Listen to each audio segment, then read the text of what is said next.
ಒಂದೆರಡು ಪ್ರಶ್ನೆಗಳಿದೆ, ಎರಡಕ್ಕಿಂತ ಹೆಚ್ಚಿದೆ. ಎರಡು ಪ್ರಶ್ನೆಗಳನ್ನು ತಗೊಳ್ತಾ ಇದ್ದೇವೆ.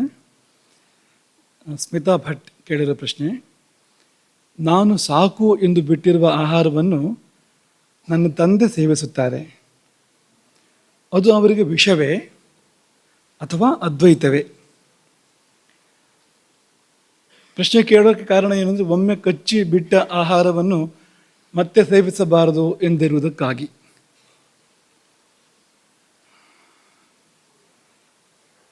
ಈಗ ಅಂಥ ತಳಿಗಳು ಜಾಸ್ತಿ ಉಳಿದಿಲ್ಲ.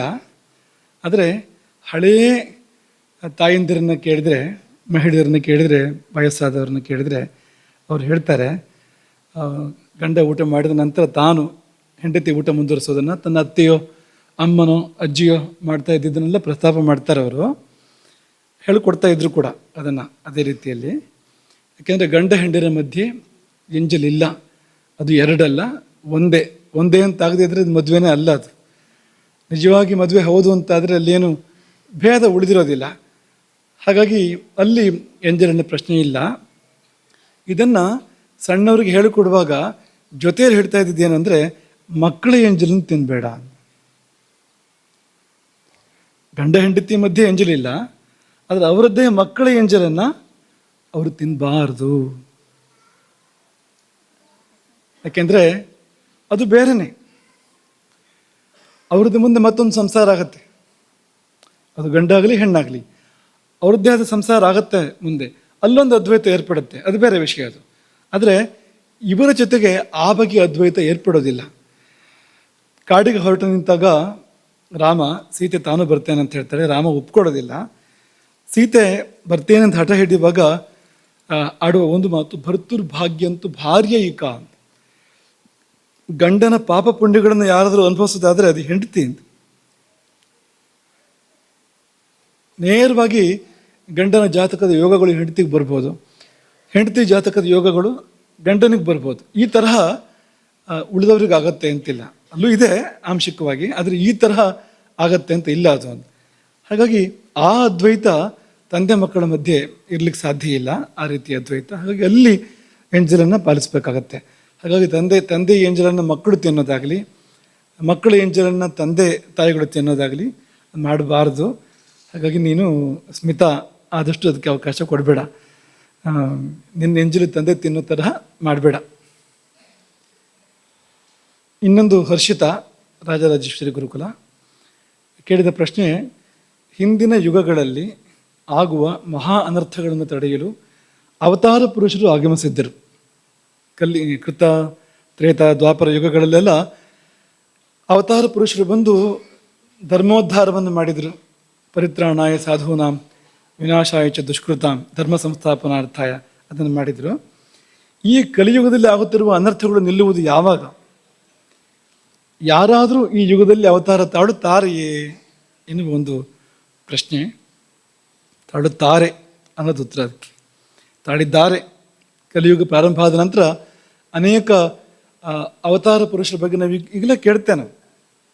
ಈಗ ಈ ಮಠವನ್ನು ಯಾರು ಪ್ರಾರಂಭ ಮಾಡಿದರು ಅಂದರೆ ಶಂಕರಾಚಾರ್ಯರು. ಅದೇನು ಅಂದರೆ ಅದು ಶಿವನ ಅವತಾರ ಅಂತ ನಾವು ಹೇಳ್ತೇವೆ. ಅವರು ಅವತರಿಸಿ ಬಂದಾಗ ತುಂಬ ಒಂದು ವಿಕ್ಷಿಪ್ತ ಪರಿಸ್ಥಿತಿ ದೇಶದಲ್ಲಿತ್ತು ಅಂತ ನಾವು ಕೇಳ್ತೇವೆ. ಅವರು ಅದನ್ನು ಪರಿಹಾರ ಮಾಡಿದರು ಅಂತ ಕೇಳ್ತೇವೆ ನಾವು. ಧರ್ಮೋದ್ಧಾರವನ್ನು ಮಾಡಿದ್ರು ಅಂತ. ಹಾಗೆ ಇತ್ತೀಚಿನವರೆಗೂ ಈಗಲೂ ಮುಂದೆಯೂ ಕೂಡ ಅಂಥ ಅವತಾರಗಳು ಸಂಭವಿಸ್ತಾನೆ ಇರ್ತವೆ. ಅವು ಎಷ್ಟು ಜನ ಗುರುತಿಸ್ತಾರೆ ಅದನ್ನು, ಎಷ್ಟು ಜನ ಒಪ್ಕೊಳ್ತಾರೆ, ಎಷ್ಟು ಜನ ಅದರ ಲಾಭವನ್ನು ಪಡ್ಕೊಳ್ತಾರೆ ಅನ್ನೋದು ಅವರವರ ಹಣೆಬರಹ ಯೋಗ್ಯತೆ ಮೇಲೆ ನಿಂತಿರುವಂಥದ್ದು. ಆದರೆ ಅವತಾರಗಳು ಆಗ್ತಾನೆ ಇರ್ತವೆ. ಆದರೆ ಕಲಿಯುಗ ಆಗೋದ್ರಿಂದ ಅದು ಬಲು ಬೇಗ ಮತ್ತೆ ಹಾಳಾಗ್ತದೆ. ಶಂಕರಾಚಾರ್ಯರ ಅವತಾರ ಆಗಿ ಎಷ್ಟು ಕಾಲ ಆಯ್ತು? ಈಗ ಇಷ್ಟು ಬೇಗ ನೋಡಿ ಎಂಥ ಪರಿಸ್ಥಿತಿ ಇದೆ, ಮತ್ತೂ ಗಂಭೀರ ಪರಿಸ್ಥಿತಿ ಇದೆ ಇವತ್ತು. ಹಾಗಾಗ್ತಾ ಇರುತ್ತೆ ಅದು ಅಂತ. ಮತ್ತೆ ಸರಿ ಮಾಡ್ತಾ ಇರಬೇಕು.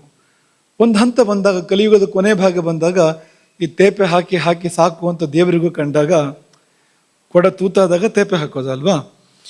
1 ಆಯಿತು, 2 ಆಯಿತು, 5 ಆಯಿತು, 10 ಆಯಿತು, 20 ಆಯಿತು, ಮತ್ತೂ ತೂತಾಗ್ತಾ ಇದೆ ಅಂದರೆ ಕೊಡವನ್ನು ತಟ್ಟಿ ಕುಟ್ಟಿ ಕರಗಿಸಿ ಹೊಸ ಕೊಡ ಮಾಡೋದು ಅಂತ. ಹಾಗೆ ಮಿತಿಮೀರಿದಾಗ, ಯುಗದ ಕೊನೆ ಬಂದಾಗ, ಇದು ಇನ್ನೂ ಸರಿ ಮಾಡೋದಲ್ಲ ಅನ್ನೋ ಸಂದರ್ಭ ಕಂಡಾಗ ಯುಗ ಮುಗಿಯುತ್ತೆ, ಪ್ರಳಯ ಆಗುತ್ತೆ, ಹೊಸ ಯುಗ ಪ್ರಾರಂಭ ಆಗುತ್ತೆ. ಆಗ ಅಲ್ಲಿವರೆಗೂ ಅವತಾರಗಳು ಬರ್ತಾನೆ ಇರ್ತವೆ. ಕೆಲವು ಅಂದರೆ ಈಗ ದಶಾವತಾರಗಳು ಅಂತಂದರೆ ಅದು ಉಲ್ಲೇಖನೀಯವಾದ ಕೆಲವು, ಪ್ರಸಿದ್ಧವಾದ ಕೆಲವು ಅನ್ನೋ ಅರ್ಥದಲ್ಲಿ ಮಾತ್ರ. ಅದು ಬಿಟ್ಟು ಬೇರೆ ಅವತಾರಗಳಿಲ್ಲ ಅನ್ನೋ ಅರ್ಥ ಅಲ್ಲ. ದಶಾವತಾರಗಳು ವಿಷ್ಣುವಿನದ್ದು ಮಾತ್ರ. ಶಿವನದ್ದು 24 ಅವತಾರಗಳನ್ನು ಹೇಳ್ತಾರೆ. ಅದೇ ರೀತಿಯಲ್ಲಿ ಅದು 24 ಅಲ್ಲ, ಇನ್ನೂ ಹೆಚ್ಚಿರ್ಬೋದು, ಹೆಚ್ಚಿರ್ತವೆ ಇನ್ನೂ ಕೂಡ. ಹಾಗೆ ದುರ್ಗೆಯದ್ದು ಅಥವಾ ಬೇರೆ ಬೇರೆ ದೇವತೆಗಳ ಅವತಾರಗಳು ಸಂಭವಿಸ್ತಾ ಇರ್ತವೆ. ಇಷ್ಟು 2 ಪ್ರಶ್ನೆಗಳು. ಇನ್ನು ನಿಮ್ಮ ಸರದಿ, ನಿನ್ನೆ ಮೆಲುಕನ್ನು ನೀವು ಹೇಗೆ ಹಾಕ್ತೀರಿ ಅಂತ ನೋಡ್ತೇವೆ ನಾವು. ನಿಮಗೆಲ್ಲ ಚೀಟಿಗಳನ್ನು ಕೊಡಲಾಗಿದೆ. ಇವತ್ತೊಂದು ಹೊಸ ಒಂದು ಪ್ರಯೋಗವನ್ನು ಮಾಡಲಾಗಿದೆ. ಈಗ ನಿಮಗೆ ಯಾರಿಗೆ 1ನೇ ಸಂಖ್ಯೆ ಚೀಟಿ ಬಂದಿದೆಯೋ ಅವರು ಬಂದು ಮೊದಲು ಪ್ರತಿಕ್ರಿಯೆ ಹೇಳಬೇಕು.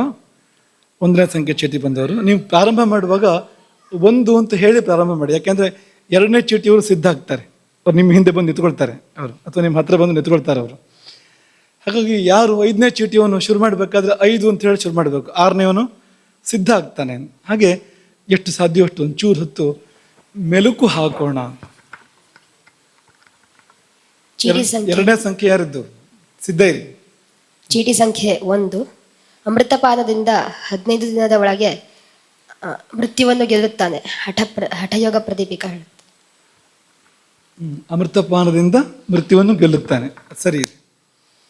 ಅಮೃತತ್ವವನ್ನು ಪಡಿತಾನೆ.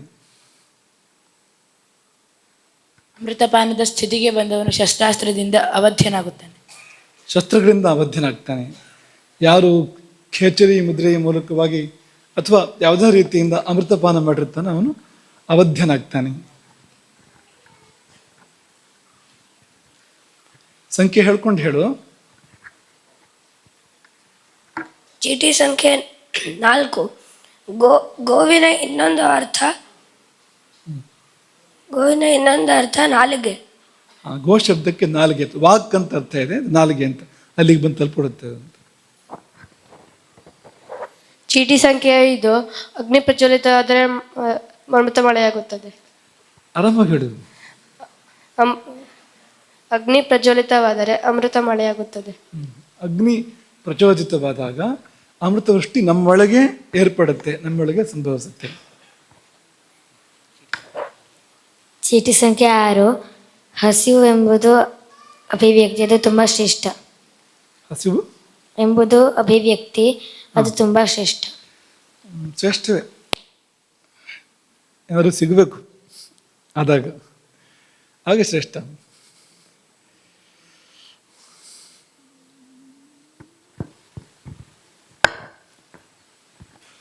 ಚೀಟಿ ಸಂಖ್ಯೆ 8. ಯಾವ ಪಾಪಕ್ಕೆ ಪರಿಹಾರ 8 ಅಂತ ಹೇಳಿ ಸಾಕು, ಚೀಟಿ ಸಂಖ್ಯೆ ಅಂತ ಹೇಳ್ಬೇಕಾಗಿಲ್ಲ, ಸುಮ್ಮನೆ ಅಕ್ಷರಗಳು ವ್ಯರ್ಥ ಆಗುತ್ತೆ. 8 ಅಂತ ಹೇಳಿ ಶುರು ಮಾಡಿದ್ರೆ ಮುಗಿತು. ಯಾವ ಪಾಪಕ್ಕೆ ಪರಿಹಾರವಿಲ್ಲವೋ ಅಂತಹ ಪಾಪವನ್ನು ಖೇಚರಿ ವಿದ್ಯೆ ನಾಶ ಮಾಡುತ್ತದೆ. ಹೌದು, ಮಹಾಪಾತಕಗಳು ಅಂತ ಹೇಳ್ತಾರಲ್ಲ, ಪಂಚ ಮಹಾಪಾತಕಗಳು ಅಂತ, ಅವುಗಳನ್ನು ಕೂಡ ನಾಶ ಮಾಡುವ ಶಕ್ತಿ ಖೇಚರಿ ಮುದ್ರೆಗೆ ಇದೆ.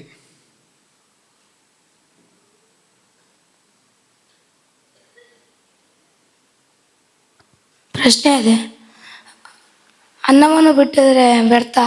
ಸಂಖ್ಯೆ ಎಷ್ಟು ನಿಂದು? 9. ಅನ್ನವನ್ನು ಬಿಟ್ಟರೆ ವ್ಯರ್ಥ, ಸೇವಿಸಿದರೆ ಅನರ್ಥ. ಈಗ ನಾವು ಸೇವಿ ನಾವು ಮತ್ತೆ ಬಿಸಾಡ್ತೀವಲ್ಲ, ಆಗ ಪ್ರಾಣಿಗಳಿಗಾದಾಗ ಪ್ರಾಣಿ ತಿಂತಾವಲ್ಲ, ಆವಾಗ ಯಾರಿಗೆ ವ್ಯರ್ಥ, ಯಾರಿಗೆ ಅನರ್ಥ. ಏನು ಹೇಳು, ಇನ್ನೊಂದ್ಸತಿ ಹೇಳು. ಈಗ ನಾವು ಊಟವನ್ನು ತಿಂದುಬಿಟ್ಟು ಮೆಳಗಿರೋದನ್ನ ಬಿಸಾಕ್ತೀವಲ್ಲ, ಅದು ನಾವು ಪ್ರಾಣಿಗೆ ಹಾಕಿದಾಗ ಅದು ಸೇವಿಸುತ್ತದಲ್ಲ, ಯಾರಿಗೆ ಅನರ್ಥ, ಯಾರಿಗೆ ವ್ಯರ್ಥ? ಅಲ್ಲ, ಅದು ಸೇವಿಸಿದ್ರೆ ಸಾರ್ಥಕ ಅದು. ಹಾಗಂತ ನಾವು ಇಲ್ಲಿ ತುಂಬ ಬಿಡಬಾರ್ದು. ಅನ್ನದ ಊಟ ಮಾಡುವಾಗ ದೊಡ್ಡ ಪ್ರಮಾಣದಲ್ಲಿ ಬಿಡಬಾರ್ದು, ಚಿಕ್ಕ ಪ್ರಮಾಣದಲ್ಲಿ ಬಿಡಬೇಕು. ಬಿಟ್ಟಿದ್ದು ಪ್ರಾಣಿಗಳಿಗೆ ಸಲ್ಲುತ್ತಾರೆ, ಕ್ರಿಮಿಕೀಟಗಳಿಗೆ ಸಲ್ಲುತ್ತಾರೆ ನೋಡ್ಕೋಬೇಕು. ಚರಂಡಿಗೆ ಹಾಕೋದಲ್ಲ, ಬಿಟ್ಟಿದ್ದನ್ನು ಪ್ರಾಣಿ ಪಕ್ಷಿಗಳಿಗೆ ಅದು ಸಲ್ಲುತ್ತರ ನೋಡ್ಕೋಬೇಕು, ಸಾರ್ಥಕ ಆಗಬೇಕು ಅಂತ. ಆಗ ಸಾರ್ಥಕವೇ, ವ್ಯರ್ಥ ಅಲ್ಲ. ಆಗ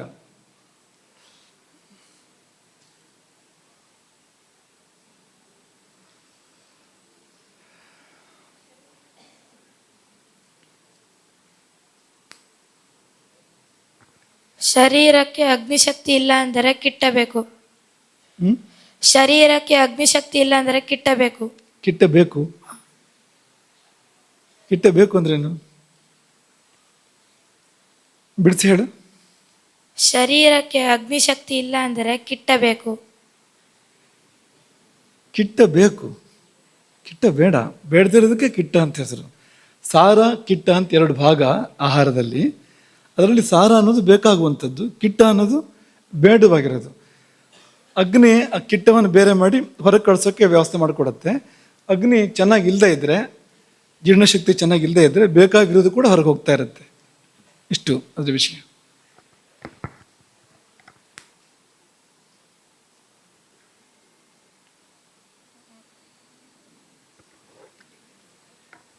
ಕುಂಡಲಿನಿ ಮನಗಿದ್ರೆ ನಾವು ಹೇಳ್ತೇವೆ, ಕುಂಡಲಿನಿ ಇದ್ರೆ ನಾವು ನಿದ್ರೆ ಮಾಡ್ತೇವೆ. ಅದು ಯಾವ ನಿದ್ರೆ ಅಂದರೆ ಯೋಗ ನಿದ್ರೆ. ಸರಿ ಇದೆ, ಚೆನ್ನಾಗೂ ಇದೆ. ಅಷ್ಟು ನಮಗೂ ಕುಂಡಲಿನಿಗೂ ಆ ರೀತಿ ಒಂದು ಬಾಂಧವ್ಯ ಇದೆ. ಅದು ಮಲಗಿದ್ರೆ ನಾವು ಹೇಳೋದು, ಅದು ಎದ್ದರೆ ನಾವು ಮಲಗ್ತೇವೆ ಅಂದರೆ ಯಾವ ನಿದ್ರೆ ಅಂದರೆ ಅಜಾಡ್ಯ ನಿದ್ರೆ, ಯೋಗ ನಿದ್ರೆಯನ್ನು, ಧ್ಯಾನ ಸ್ಥಿತಿಯನ್ನು ಹೊಂದ್ತಾನೆ ಮನುಷ್ಯ ಕುಂಡಲಿನಿ ಜಾಗೃತಗೊಂಡಾಗ. ಸರಿ, ಚೆನ್ನಾಗಿ ಹೇಳಿದೆ. ನಿನ್ನ ವಯಸ್ಸಿಗೆ ಅದು ವಿಶೇಷ ಆಯಿತು. ನಿತ್ಯಂ ಸೋಮಕಲಾಪೂರ್ಣಂ ಶರೀರಂ ಯಸ್ಯ ಯೋಗಿನಃ ತಕ್ಷಕೇಣಾಪದಿಷ್ಟಸ್ಯ ವಿಷಂ ತಸ್ಯ ನ ಸರ್ಪತಿ ಅಂತ. ಅಂದರೆ ನಿತ್ಯವಾಗಲೂ ಯಾವ ಯೋಗಿಯಲ್ಲಿ ಸೋಮ ಸಂಚರಿಸ್ತಾ ಇರ್ತದೋ, ಅಂದರೆ ಪ್ರವಾಹ ರೂಪವಾಗಿ ಬರ್ತಾ ಇರ್ತದೆ, ಅವನಿಗೆ ತಕ್ಷಕ ಕಚ್ಚಿದ್ರು ಅವನು ಸಾಯೋದಿಲ್ಲ.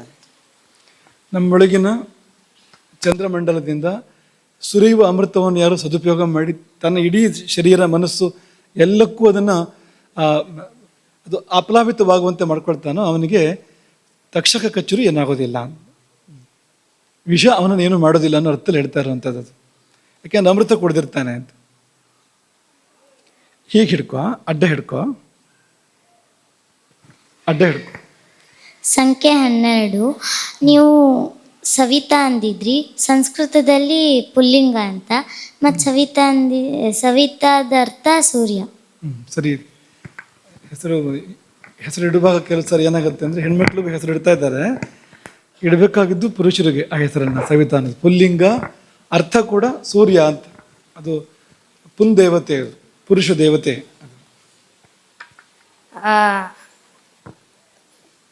ಇದು ನಾವು ಯೋಗ ನಿದ್ರೆಗೆ ಹೋದಾಗ ಕುಂಡಲಿನಿ ಎಚ್ಚರ ಆದಾಗ ಅದು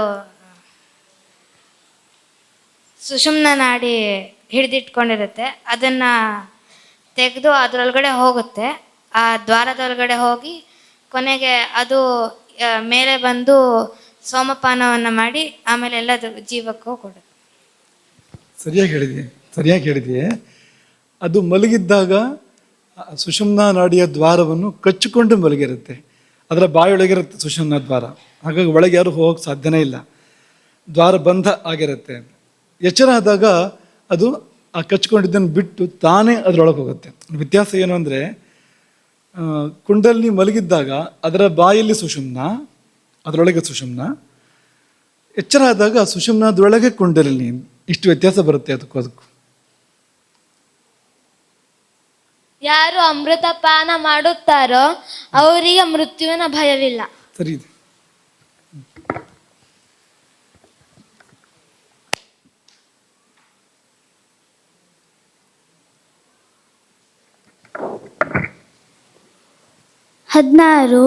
ನಮ್ಮೊಳಗೆ 2 ಮಂಡಲ ಇರುತ್ತೆ ಅಂದಿದ್ರಿ, ಅದು ಸೂರ್ಯಮಂಡಲ, ಚಂದ್ರಮಂಡಲ. ಸರಿ ಇದೆ. ಸೂರ್ಯಮಂಡಲ, ಚಂದ್ರಮಂಡಲ ಎರಡೂ ನಮ್ಮೊಳಗಿದೆ. ಕೆಲವು ಸಾರಿ ಬಿಸಿ ಇರ್ತೀವಿ ನಾವು, ಕೆಲವು ಸಾರಿ ತಂಪಿರ್ತೀವಿ ಅಲ್ವಾ, ಅದೇ ಕಾರಣಕ್ಕೆ ಅದು. ಸಂಖ್ಯೆ 18. ವಿಪರೀತ ಕರಣಿ ಮಾಡಿ ಆದ್ಮೇಲೆ ಹಸು ತುಂಬ ಆಗುತ್ತೆ, ಅದಕ್ಕೆ ಮೊದಲನೇ ದಿನ ಒಂದು ಕ್ಷಣ, ಎರಡನೇ ದಿನ 2 ಕ್ಷಣ, ಹಾಗೆ ಒಂದು ಯಾಮ ನಮ್ಗೆ ಮಾಡೋಕ್ಕಾಗೋಷ್ಟೊತ್ತು ನಾವು ಮಾಡಬೇಕು. ಒಂದು ಯಾಮ ಸುಖವಾಗಿ ಮಾಡೋಕ್ಕೆ ಬಂದರೆ ಸಿದ್ಧಿ ಆಯಿತು, ಒಂದು ಯಾಮ ಅದೇ ಸ್ಥಿತಿಯಲ್ಲಿ ಸುಖವಾಗಿ ಇರೋಕ್ಕೆ ಬಂದರೆ ಸಿದ್ಧಿ ಆಯಿತು ಅಂತ ಅರ್ಥ. ಅದು ಇಷ್ಟು ಇಟ್ಕೊಳ್ಳೋಣ ಇವತ್ತು. ನಿನ್ನೆ ನಿಮಗೆ ರಾಮನ ಬಗ್ಗೆ ಹೇಳಿದ್ವು, ಆ ಶ್ಲೋಕ ಇವತ್ತು ಅದನ್ನು ನೆನಪು ಮಾಡ್ತಿರೋದು ನಿಮಗೆ.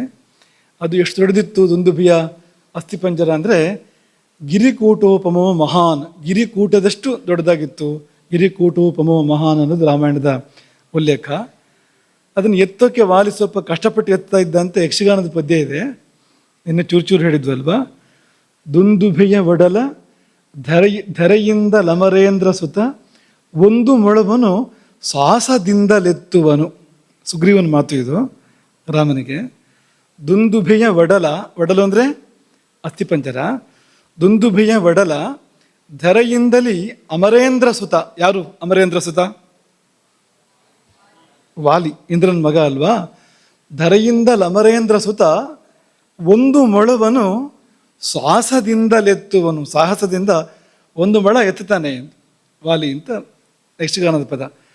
ಸುಗ್ರೀವ ಹೇಳೋದು, ಇಂದು ನೀನೆತ್ತಿದರೆ, ರಾಮನಿಗೆ ಸುಗ್ರೀವ ಹೇಳೋದು, ಇಂದು ನೀನೆತ್ತಿದರೆ ಸಂದೇಹ ಹೋಗಿ ಬಳಿ ಕೊಂದೆ ಮತದಿಂದ ಲಿಹನೆಂದು ಪೇಳಿದನು. ಸುಗ್ರೀವ ರಾಮನಿಗೆ ಹೇಳಿದ ಆ ರೀತಿಯಲ್ಲಿ ಅಂತ. ಇದು ಎತ್ತಿದ್ದೇ ಹೋದಾದರೆ ಇನ್ನು ಸಂದೇಹ ಇಲ್ಲ, ಒಂದೇ ಮತ್ತಲ್ಲಿ ಇರ್ತೇನೆ, ಒಂದೇ ಅಭಿಪ್ರಾಯದಲ್ಲಿ ಇರ್ತೇನೆ ನಾನು ಅಂತ ಸುಗ್ರೀವ ಹೇಳಿದ ಅಂತ. ರಾಮ ಅದನ್ನು ಎತ್ತಲಿಲ್ಲ, ಕಾಲು ಬೆರಳ ತುದಿಯಿಂದ ಚಿಮ್ಮಿದ. ರಾಘವೋ ದುಂದುಭೇ ಕಾಯಂ ಪಾದಾಂಗುಷ್ಠೇನ ಲೀಲೆಯ. ಅದಕ್ಕೆ ಅವನಿಗೆ ಕಷ್ಟಪಡಲಿಲ್ಲ ಅಂತ. ಏನು ಬೆವರುಳಿಸಿ ಉಸಿರು ಬಂದು ಆ ಥರ ಎಲ್ಲ ಏನಿಲ್ಲ. ಲೀಲೆ ಅಂದರೆ ಭಾಳ ಆರಾಮವಾಗಿ ತೋಲಯಿತ್ವ, ಬೆರಳು ತುದಿಯಿಂದ ಎತ್ತಿ ಎಸೆದ ಅಂತ. ಕಾಲ ಬೆರಳು ತುದಿಯಿಂದ ತೋಲಯಿತ್ವ ಎತ್ತಿ ಚಿಕ್ಷೇಪ ಎಸೆದ ಅಂತ. ಎಷ್ಟು ದೂರ ಹೋಗಿ ಬಿತ್ತು ಅಂದರೆ ದಶಯೋಜನಂ. ತೋಲಯಿತ್ವ ಮಹಾಬಾಹು ಚಿಕ್ಷೇಪ ದಶಯೋಜನಂ. ತಾಲವೃಕ್ಷ ಅಲ್ಲ, ಸಾಲವೃಕ್ಷ. ನಿನ್ನೆ ತಾಲವೃಕ್ಷ ಅಂತ ಯಾರು ಹೇಳ್ತಿದ್ರು ನೀವು, ಸಾಲವೃಕ್ಷ ಅದೆಲ್ಲ ಬೇರೆ ಬೇರೆ ವೃಕ್ಷಗಳು. ಆಯಿತು, ಇವತ್ತಿನ ಪ್ರವಚನಕ್ಕೆ ಮುಂದುವರಿಯೋಣ. ನಿನ್ನೆ ಮೊನ್ನೆ ಅಮೃತಪಾನದ ಬಗ್ಗೆ ಇತ್ತಲ್ವಾ, ಇವತ್ತು ಸ್ವಲ್ಪ ಅದೇ ಅಂತ ಅಂದ್ಕೊಳ್ಳಿ. ಒಂಥರ ಅದೇ ಒಂಥರ ಬೇರೆ ಅಂತ ಅಂದ್ಕೊಳ್ಳಿ ನೀವು. ಇವತ್ತಿನ ಪ್ರವಚನದ ಶೀರ್ಷಿಕೆ ಉಸಿರಾಟವೆಂಬ ಊಟ. ಉಸಿರಾಟವೆಂಬ ಊಟ. ಉಸಿರಾಟ ಊಟವಾಗತ್ತಾ? ಉಸಿರಾಟವನ್ನು ಊಟ ಅಂತ ಕರಿಬಹುದಾ ಅನ್ನೋದ್ರಿಂದ ಪ್ರಾರಂಭ ವಿಷಯ. ಆಹಾರ ಅಂತ ಹೇಳ್ಬೋದಾ ಉಸಿರಾಟವನ್ನು ಅಂದರೆ ಹೇಳಬಹುದು. ಯಾಕೆಂದರೆ ಆಹಾರ ಶಬ್ದಕ್ಕರ್ಥ ಆಹ್ರಿಯತೆ. ಹೊರಗಿನಿಂದ ಯಾವುದನ್ನು ಒಳಗೆ ತಗೊಳ್ತೀವೋ, ನಮ್ಮದಾಗಿಸಿಕೊಳ್ತೀವೋ. ಹೊರಗಿನಿಂದ ಏನೇನನ್ನು ನಾವು ಒಳಗೆ ತೆಗೆದುಕೊಳ್ತೇವೋ, ನಮ್ಮದಾಗಿಸಿಕೊಳ್ತೇವೋ ಅದೆಲ್ಲ ಆಹಾರವೇ. ಹಾಗಾಗಿ ಅನ್ನ ಮಾತ್ರ ಅಲ್ಲ, ಶಬ್ದ, ಸ್ಪರ್ಶ, ರೂಪ, ರಸ, ಗಂಧ ಎಲ್ಲ ಆಹಾರವೇ. ಶಬ್ದಗಳು ಹೊರಗಿಂದ ಒಳಗೆ ಹೋಗುತ್ತವೆ ಅಲ್ವಾ. ಸ್ಪರ್ಶ ಮುಟ್ಟಿದಾಗ ಸಂವೇದನೆ ಆಗೋದಿಲ್ಲ, ಒಳಗೆ. ರೂಪ ಕಣ್ಣಿಗೆ ಒಂದು ರೂಪ ಗೋಚರಿಸುತ್ತಲ್ಲ, ಒಳಗೆ ಮನಸ್ಸು ಅದನ್ನು ಚಿತ್ರಿತ ಮಾಡಿಕೊಳ್ಳುತ್ತೆ, ಮನಸ್ಸಿನೊಳಗೆ ರೂಪ ನಿಲ್ಲುತ್ತೆ. ಹಾಗೆ ರಸ ಅಂದರೆ ರುಚಿ, ಗಂಧ ಪರಿಮಳ, ಇದೆಲ್ಲ ಹೊರಗಿಂದ ಒಳಗೆ ಹೋಗಿ ಒಳಗೆ ನಿಲ್ಲುವಂಥದ್ದು. ನೀವು ಕೇಳ್ಬೋದು, ಗಂಧ ಒಳಗೆ ಹೋಗಿ ಎಲ್ಲಿ ನಿಲ್ಲುತ್ತೆ ಅಂತ. ಆ ಪರಿಮಳ ನೆನಪಿರೋದಿಲ್ವಾ? ಅದರ ಪ್ರಭಾವ, ಒಂದು ಘಾಟು ಅಂದರೆ ಅದರ ಪರಿಣಾಮ ಆಗುತ್ತೆ, ಉಳಿಯುತ್ತೆ ಕೂಡ ಪರಿಣಾಮ. ಕೆಲವು ವಿಷಗಂಧಗಳು ಅದನ್ನು ಆಘ್ರಾಣಿಸಿದ ಮಾತ್ರಕ್ಕೆ ಮೃತ್ಯುವನ್ನು ತಂದು ಕೊಡ್ತವೆ ಎಂಬುದಾಗಿ ಹಳೆ ಗ್ರಂಥಗಳಲ್ಲಿ ಉಲ್ಲೇಖ ಇದೆ. ಅಲ್ಲಿವರೆಗೂ ಪರಿಣಾಮ ಇದೆ ಗಂಧಕ್ಕೂ ಕೂಡ ಅಂತ. ಹಾಗಾಗಿ ಇವೆಲ್ಲ ಆಹಾರಗಳೇ. ಹಾಗೆ ಅನ್ನವೂ ಕೂಡ ಪ್ರಮುಖವಾದ ಆಹಾರ, ಉಸಿರು ಕೂಡ ಆಹಾರವೇ. ಯಾಕೆಂದರೆ ಹೊರಗಿನಿಂದ ಒಳಗೆ ನಾವು ತೆಗೆದುಕೊಳ್ತಾನೆ ಇರ್ತೇವೆ ನಿರಂತರವಾಗಿ. ಆಹಾರದಂತೆಯೇ ನಾವು ಉಸಿರನ್ನು ಕೂಡ ಒಳಗೆ ತೆಗೆದುಕೊಳ್ಳುತ್ತೇವೆ. ಆಹಾರದಂತೆಯೇ ಉಸಿರಿನಲ್ಲಿಯೂ ಕೂಡ ಬೇಕಾದ ಭಾಗವನ್ನು ಶರೀರವು ಸ್ವೀಕರಿಸಿದ ಬಳಿಕ ಬೇಡವಾದುದು ಹೊರಹಾಕಲ್ಪಡುತ್ತದೆ. ಹೌದು ಅಲ್ವಾ? ಉಸಿರು ಒಳಗೆ ಹೋಗೋದು, ಹೊರಗೆ ಬರೋದು, ಒಳಗೆ ಹೋಗೋದು, ಹೊರಗೆ ಬರೋದು. ಏನು ಒಳಗೆ ಹೋಗೋದು, ಏನು ಹೊರಗೆ ಬರೋದು ಆಲೋಚನೆ ಮಾಡಿದರೆ ಅದು ಜೀರ್ಣಕ್ರಿಯೆ ಥರನೇ ಒಂದು ಕ್ರಿಯೆ ಇದೆ ಅಂತ ಗೊತ್ತಾಗುತ್ತೆ ನಿಮಗೆ. ಜೀರ್ಣಕ್ರಿಯೆಯಲ್ಲಿ ಕೂಡ ಹಾಗೆ ತಾನೇ ಆಗೋದು. ಆಹಾರವನ್ನು ನಾವು ಇಲ್ಲೆಲ್ಲ ಸ್ವಲ್ಪ ಕೆಳಗೆ, ಮೂಗಲ್ಲ ಸ್ವಲ್ಪ ಕೆಳಗೆ, ಬಾಯಿಯಿಂದ ಆಹಾರ ತಗೊಳ್ತೇವಲ್ವಾ, ಮುಂದಕ್ಕೆ ಒಂದೇ ದಾರಿ ಆಗುತ್ತೆ ಅನ್ನೋ ಸ್ವಲ್ಪ ಅದು, ಅಲ್ಲೂ ಮತ್ತೆ 2 ದಾರಿಗಳಿದೆ ಅಲ್ಲಿ ಮುಂದಕ್ಕೂ. ತಗೊಂಡ ಆಹಾರದಲ್ಲಿ ಸಾರ ಕಿಟ್ಟೆಗಳನ್ನು ಬೇರೆ ಮಾಡಿ ಸಾರವನ್ನು ಶರೀರಕ್ಕೆ ಕೊಟ್ಟು ಕಿಟ್ಟವನ್ನು ಹೊರಗೆ ಹಾಕತ್ತಲ್ವಾ ಒಳಗಿನ ವ್ಯವಸ್ಥೆಗಳು. ಅದೇ ತರಹ ನಾವು ಸ್ವೀಕರಿಸಿದ ಗಾಳಿಯಲ್ಲಿ ಬೇಕಾದ ಭಾಗವನ್ನು ಒಳಗಿಟ್ಕೊಂಡು ಬೇಡವಾದ ಭಾಗವನ್ನು ಶರೀರ ಹೊರಗೆ ಹಾಕತ್ತೆ. ಏನು ವ್ಯತ್ಯಾಸ? ಆಹಾರದಂತೆಯೇ ಉಸಿರಿಲ್ಲದೆ ಬದುಕಿಲ್ಲ. ಈ ಶಬ್ದಸ್ಪರ್ಶ ರೂಪರಸಗಳಿಗಿಂತ ಒಂಚೂರು ಜಾಸ್ತಿ ಇವುಗಳಿಗೆ ತೂಕ. ಯಾಕೆ ಅಂದರೆ ನೀವು ಏನನ್ನು ನೋಡದೆ ಬದುಕಬಹುದು, ಕುರುಡರು ಬದುಕೋದಿಲ್ವಾ? ಕೇಳದೆ ಬದುಕಬಹುದು, ಕಿವಿ ಕೆಪ್ಪಾದರೆ ಬದುಕೋದಿಲ್ವಾ? ಸ್ವಲ್ಪ ನೆಮ್ಮದಿಯಾಗಿ ಬದುಕ್ತಾನೆ. ಎಷ್ಟೋ ಅಂಶ ಕೇಳೋದು ಉಳಿಯುತ್ತೆ ಅವನಿಗೆ, ಹಾಗಾಗಿ ನೆಮ್ಮದಿಯಾಗಿ ಬದುಕ್ತಾನೆ. ಅದರಲ್ಲಿ ಜಾಣಗಿ ಬಿಡು ಬಂದ್ರಂತೂ ಭಾಳ ಚೆನ್ನಾಗಿ ಬದುಕ್ಬೋದು. ಅಂದರೆ ಅವ್ರಿಗೆ ಬೇಕಾದ ಮಾತ್ರ ಕೇಳಿಸುತ್ತೆ, ಬೇಡವಾಗದು ಕೇಳಿಸೋದೇ ಇಲ್ಲ ಅಂತಂದರೆ ಇನ್ನೂ ಚೆನ್ನಾಗಾಗತ್ತೆ ಬಿಡಿ ಅಂತ. ಹೀಗೆ ಈ ಶಬ್ದಸ್ಪರ್ಶ ರೂಪರಸಗಂಧಗಳು ಆಹಾರವೇ ಹೋದಾದರೂ ಕೂಡ ಇದಕ್ಕಿಂತ ಮುಖ್ಯವಾಗಿ ಉಸಿರಾಟ ಮತ್ತು ಊಟಗಳಿದೆ. ಯಾಕೆಂದರೆ ಊಟ ಇಲ್ಲದೆ ಬದುಕಿಲ್ಲ, ಉಸಿರಿಲ್ಲದೆ ಇಲ್ಲವೇ ಇಲ್ಲ. ಯಾಕೆಂದರೆ ಊಟ ಇಲ್ಲದೆ ಕೆಲವು ಕಾಲ ಬದುಕಿರ್ಬೋದು, ಕೆಲವು ದಿನಗಳು ಬದುಕಿರ್ಬೋದು ಊಟ ಇಲ್ಲದೆ. ಆದರೆ ಉಸಿರಾಟ ಇಲ್ಲದೆ ಬದುಕಿರೋಕ್ಕೆ ಸಾಧ್ಯ ಇಲ್ಲ. ಯಾವುದನ್ನು ಹೊರತುಪಡಿಸಿ? ಸಮಾಧಿಯನ್ನು ಹೊರತುಪಡಿಸಿ, ಯೋಗಿಯ ಸಮಾಧಿ ಸ್ಥಿತಿಯನ್ನು ಹೊರತುಪಡಿಸಿ ಅನ್ಯತ್ರ ಸರ್ವತ್ರ ಉಸಿರಾಟ ಇಲ್ಲದೆ ಅವನು ಬದುಕಿರೋದಿಲ್ಲ. ಕೆಲವು ನಿಮಿಷಗಳು ಕೂಡ ಬದುಕಿರೋದಿಲ್ಲ ಅಂತ ಸತ್ತೋಗ್ಬಿಡ್ತಾನೆ. ಹಾಗಾಗಿ ಅದು ಆಹಾರವೇ ಹೌದು. ಈಗ ಈ ಉಸಿರಾಟದ ಬಗ್ಗೆ ಇರುವಂಥ ಆಯುರ್ವೇದದ ಒಂದು ಪ್ರಸಿದ್ಧವಾದ ಮಾತನ್ನು ಗಮನಿಸೋಣ. ಶಾರ್ಂಗಧರ ಸಂಹಿತೆ ಪ್ರಥಮ ಖಂಡ ಅಲ್ಲಿ ಬರುವಂಥದ್ದು ತುಂಬ ಪ್ರಸಿದ್ಧವಾಗಿರುವಂಥ 2 ಶ್ಲೋಕಗಳು. ಈ ಉಸಿರಾಟದ ಪ್ರಕ್ರಿಯೆಯನ್ನು ಹೇಳುತ್ತೆ. ಅದು ನಿಧಾನವಾಗಿ ಅರ್ಥ ಮಾಡ್ಕೊಳ್ಳಿ ಅದನ್ನು. ಇದು ನಿಮ್ಗೆಲ್ರಿಗೂ ಬೇಕಾಗಿರುವಂಥದ್ದೇ. ಯಾಕೆಂದರೆ ಉಸಿರಾಡ್ತಿರೋ ಇಲ್ವೋ ಸ್ವಲ್ಪ ತಿಳ್ಕೊಳ್ಳಿ ಅದ್ರ ಬಗ್ಗೆ. ತಿಳ್ಕೊಂಡ್ರೆ ಹೇಗೆ ಉಸಿರಾಡಬೇಕು ಅನ್ನೋದನ್ನು ತಿಳ್ಕೊಂಡ್ರೆ ತುಂಬ ಉಪಯೋಗ ಆಗ್ಬೋದು. ಹಾಗಾಗಿ ಉಸಿರಾಡ್ತಾನೆ ಇದ್ದೀವಿ ಕ್ಷಣ ಕ್ಷಣಕ್ಕೂ ಕೂಡ, ಏನು ಗೊತ್ತಿಲ್ಲದೆ ಅದ್ರ ಬಗ್ಗೆ. ಹೋಗ್ತಾ ಇದೆ ಬರ್ತಾ ಇದೆ ಏನು ಅಂತ ಯಾರಿಗೂ ಗೊತ್ತಿಲ್ಲ ಅನ್ನೋ ಥರ ಆಗ್ತಾ ಇದೆ. ಆದರೆ ಪ್ರಾಚೀನ ಮಹರ್ಷಿಗಳು ಅದನ್ನು ತುಂಬ ಸುಂದರವಾಗಿ ವಿಶ್ಲೇಷಣೆ ಮಾಡಿದ್ದಾರೆ, ಆಧುನಿಕರು ಕೂಡ ಮಾಡಿದ್ದಾರೆ. ಅದನ್ನು ಎರಡನ್ನೂ ಕೂಡ ಗಮನಿಸೋ ಪ್ರಯತ್ನ ಮಾಡೋಣ. ನಾಭಿಸ್ಥ ಪ್ರಾಣಪವನ ಹೇಳಿ ಬಂದರೆ ಸೃಷ್ಟ್ವಾ ಹೃತ್ಕಮಲಾಂತರಂ ಕಂಠಾತ್ ಬಹಿರ್ವಿನಿರ್ಯಾತಿ ಪಾತುಂ ವಿಷ್ಣು ಪದಾಮೃತಂ ಪೀತ್ವಾ ಚಾಂಬರ ಪೇಯೂಷಂ ಪುನರಾಯಾತಿ ವೇಗತಃ ಪ್ರೀಣಯನ್ ದೇಹಮಖಿಲಂ ಜೀವಯನ್ ಜಠರಾನಲಂ. 2 ಶ್ಲೋಕ, 2 ಮಾತು, ಅದ್ಭುತವಾದ ಮಾತುಗಳು. ಏನು ಹೇಳ್ತಾ ಇದೆ ಅನ್ನೋದನ್ನು ಪದಾರ್ಥ ಮೊದಲು ಅರ್ಥ ಮಾಡ್ಕೊಳ್ಳೋಣ. ನಾಭಿಸ್ಥ ಪ್ರಾಣಪವನ. ಈ ಪ್ರಾಣವಾಯು ನಾಭಿಯಿಂದ ಪ್ರಕ್ರಿಯೆಯನ್ನು ಪ್ರಾರಂಭ ಮಾಡುತ್ತೆ. ಉಸಿರಾಟದ ಪ್ರಕ್ರಿಯೆಯನ್ನು ನಾಭಿಯಿಂದ ಪ್ರಾರಂಭ ಮಾಡುತ್ತೆ. ನಾಭಿಸ್ಥ ಪ್ರಾಣಪವನ. ನಿಮ್ಗೇನು ಸಂಶಯ ಬಂದಿದೆ ಅಂತ ಗೊತ್ತಿದೆ ನಮಗೆ, ಆಮೇಲೆ ಮತ್ತೆ ಅದನ್ನು ಅದು ಬರೋಣ ಅಲ್ಲಿಗೆ. ಆ ಸಂಶಯಕ್ಕೆ ಕೊಡಲ್ಲಿ ಬರ್ತೀವಿ. ಮತ್ತೆ ನಾಭಿಯಿಂದ ಪ್ರಾಣಪವನ ಪ್ರಕ್ರಿಯೆಯನ್ನು ಆರಂಭ ಮಾಡುತ್ತೆ, ಏಳುತ್ತೆ ಅಲ್ಲಿಂದ ನಾಭಿಯಿಂದ ಎದ್ದು ಮೇಲ್ಮುಖವಾಗಿ ಪ್ರಯಾಣ ಮಾಡುತ್ತೆ. ಸ್ಪೃಷ್ಟ್ವ ಹೃತ್ಕಮಲಾಂತರಂ, ಹೃದಯ ಕಮಲವನ್ನೊಮ್ಮೆ ಮುಟ್ಟಿ ಅಲ್ಲಿ ಪ್ರವೇಶ ಮಾಡೋದು ಇರೋದು ಆ ಥರದ್ದೆಲ್ಲ ಕಾರ್ಯಕ್ರಮ ಏನೂ ಇಲ್ಲ. ಹೃದಯ ಕಮಲವನ್ನೊಮ್ಮೆ ಮುಟ್ಟಿ, ಹೃದಯ ಕಮಲ ಗೊತ್ತಲ್ವ ನಿಮಗೆ? ಅಧೋಮುಖಂಚ ಹೃತ್ಪದ್ಮಂ ಗೊತ್ತಲ್ವಾ? ಇಲ್ಲೊಂದು ಅಧೋಮುಖವಾದ ಕಮಲದ ಮೊಗ್ಗೆ ಇದೆ ಅಥವಾ ಆಕಾರದಲ್ಲಿ ಹೃದಯ ಇದೆ ಅಂತ ಕೇಳ್ತೀವಲ್ಲ ನಾವು. ಅದು ದೈವಿಕವಾಗಿ ಕೂಡ ಇದೆ. ಅದು ಕೇವಲ ಮಾಂಸಖಂಡದ ರೂಪದಲ್ಲಿ ಮಾತ್ರ ಅಲ್ಲ, ದೈವಿಕ ದರ್ಶನ ಕೂಡ ಇದೆ ಅದಕ್ಕೆ ಅಂತ ಹಿಂದೆ ಪ್ರಸ್ತಾಪ ಮಾಡಿದ್ದಿತ್ತು. ಈ ಹೃತ್ಕಮಲವನ್ನು ಒಮ್ಮೆ ಮುಟ್ಟಿ ಮೇಲಕ್ಕೆ ಬಂದು ಕಂಠದ ಮೂಲಕ ಹೊರಗೆ ಬರುತ್ತೆ.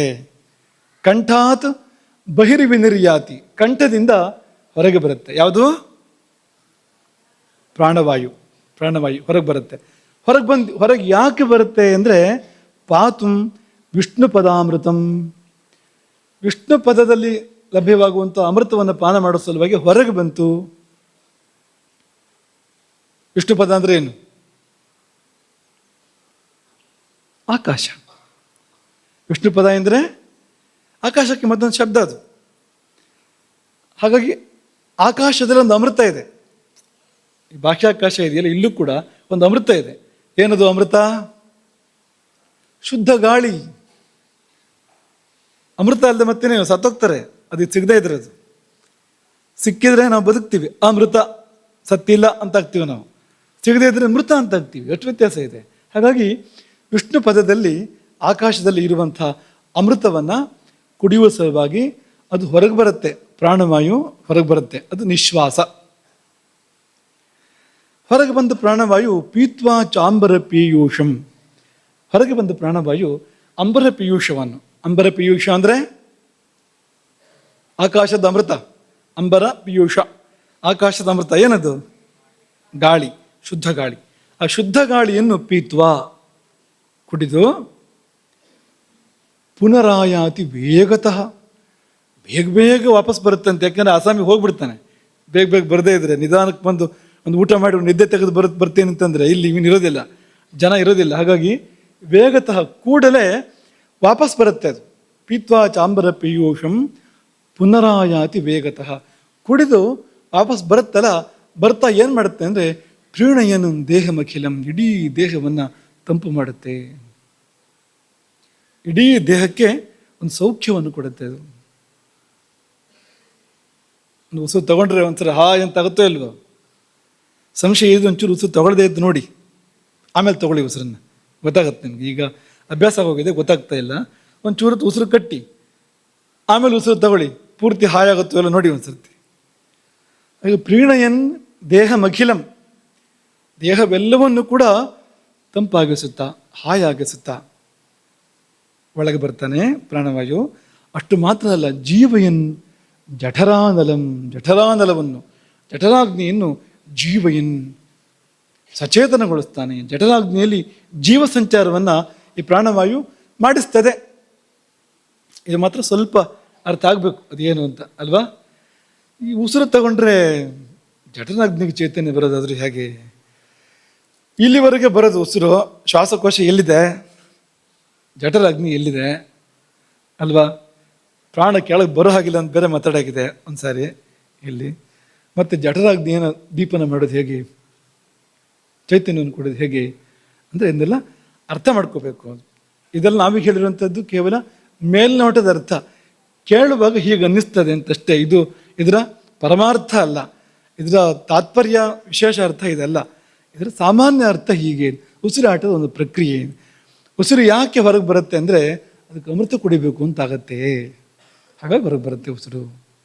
ಯಾಕೆ ಅಮೃತ ಕುಡಿಬೇಕು ಅಂತಾಯಿತು ಉಸಿರಿಗೆ? ಒಳಗಿರುವ ಉಸಿರಿಗೆ ಅಮೃತ ಕುಡಿಬೇಕು ಅಂತ ಯಾಕೆ ಆಸೆ ಆಯಿತು ಅಂದರೆ ಒಳಗದು ವಿಷವಾಗಿಬಿಟ್ಟಿದೆ, ತಾನು ವಿಷ ಹಾಕ್ಕೊಂಡು ಬಿಟ್ಟಿದೆ ಅದು, ಅಲ್ವಾ? ನಾವು ಉಸಿರನ್ನು ತಗೊಂಡ್ಮೇಲೆ ಅದರಲ್ಲಿ ಬೇಕಾದ ಭಾಗಗಳನ್ನು ಶರೀರ ತಗೊಂಡ ನಂತರ ಉಳಿಯೋದೇನು? ಏನು ಉಳಿಯುತ್ತೆ? ಆಮ್ಲಜನಕವನ್ನು ದೇಹ ತಗೊಂಡ ನಂತರ ಉಳಿಯೋದೇನು? ಏನು ಉಳಿಯುತ್ತೆ? ಜ್ವರ ಹೇಳಿ. ಯಾವುದು? ಅಲ್ವಾ?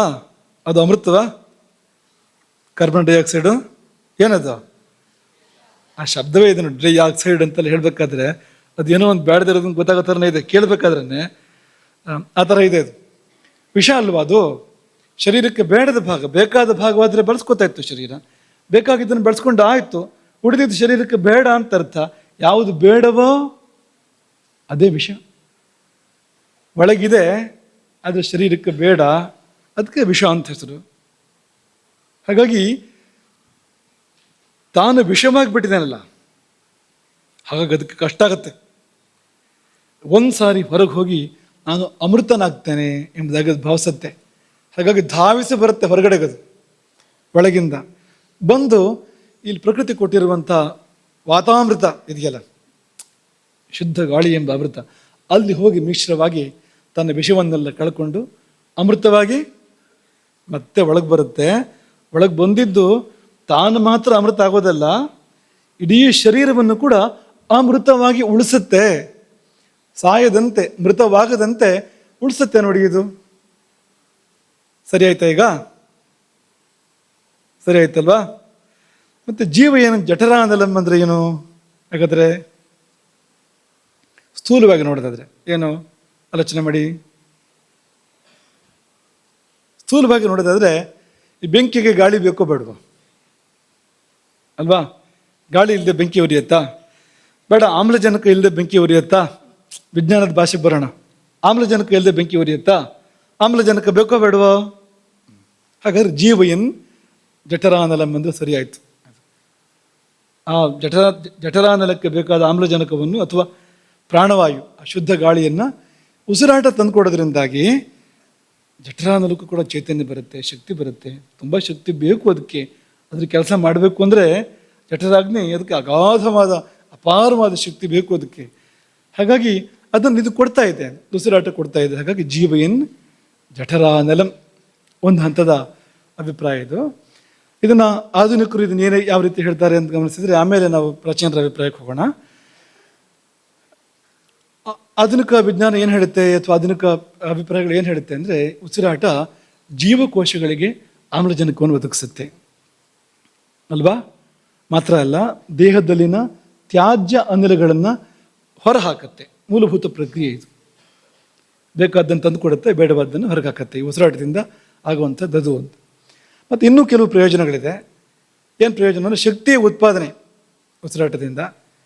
ದೇಹದ ಪ್ರತಿಯೊಂದು ಜೀವಕೋಶಕ್ಕೂ ಆಮ್ಲಜನಕ ತಲುಪಿ ನಾವು ಸೇವಿಸಿದ ಆಹಾರ ಶಕ್ತಿಯಾಗಿ ಪರಿವರ್ತನೆ ಆಗೋದಕ್ಕೆ, ATP ಅಂತ ಹೇಳ್ತಾರಲ್ಲ, ಶಕ್ತಿಯಾಗಿ ಪರಿವರ್ತನೆ ಆಗೋದಕ್ಕೆ ಅದು ಸಹಾಯ ಮಾಡುತ್ತೆ. ಅಂದರೆ ಕೇವಲ ಇಷ್ಟೇ ಅಲ್ಲ, ತಿಂದ ಆಹಾರ ಶಕ್ತಿಯಾಗಿ ಪರಿವರ್ತನೆ ಆಗಬೇಕು ಅಂದರೆ ಅದಕ್ಕೆ ಅಗತ್ಯ ಬೇಕಾಗಿರುವಂಥದ್ದು ಉಸಿರಾಟ. ಇದಿಲ್ಲ ಶಕ್ತಿ ಇಲ್ಲ ಅಂತ. ಇದೊಂದು. ಇನ್ನೊಂದು ರಕ್ತ ಪರಿಚಲನೆ ಸುಧಾರಣೆ. ರಕ್ತದಲ್ಲಿ ಆಮ್ಲಜನಕದ ಪ್ರಮಾಣ ಹೆಚ್ಚಬೇಕು. ಆಗ ಹೃದಯ ಮತ್ತು ರಕ್ತನಾಳಗಳ ಕಾರ್ಯಕ್ಷಮತೆ ಹೆಚ್ಚಾಗುತ್ತೆ, ಉತ್ತಮ ಆಗುತ್ತೆ. ಅದೊಂದು ಪ್ರಯೋಜನ. ವಿಷಕಾರಿ ಅಂಶಗಳನ್ನು ಹೊರಗೆ ಹಾಕಬೇಕು, ಹೊರಗೆ ಹಾಕತ್ತೆ. ನೋಡಾಯಿತು ನಾವು ಅದನ್ನೀಗಾಗಲೇ. ರೋಗ ನಿರೋಧಕ ಶಕ್ತಿಯನ್ನು ಕೂಡ ವೃದ್ಧಿ ಮಾಡುತ್ತೆ. ಅದು ಶ್ವಾಸಕೋಶಗಳು ಬಲಗೊಳ್ಳುತ್ತೆ, ದೇಹದ ರೋಗ ನಿರೋಧಕ ವ್ಯವಸ್ಥೆ ದೃಢ ಆಗುತ್ತೆ. ಜೀರ್ಣಕ್ರಿಯೆಗೆ ಸಹಕಾರಿ ಅಂತ. ಜೀರ್ಣಕ್ರಿಯೆಗೆ ಸಹಕಾರಿಯಿಂದ ಆಗ ಹೇಳಿದ ಭಾಷೆ ಬೇರೆ, ಈಗ ಹೇಳೋ ಭಾಷೆ ಬೇರೆ ಸ್ವಲ್ಪ. ಆಳವಾದ ಉಸಿರಾಟ ಹೊಟ್ಟೆಯ ಸ್ನಾಯುಗಳಿಗೆ ವ್ಯಾಯಾಮವನ್ನು ಕೊಟ್ಟು ಜೀರ್ಣಾಂಗಗಳ ಕಾರ್ಯವನ್ನು ಚುರುಕುಗೊಳಿಸುತ್ತೆ.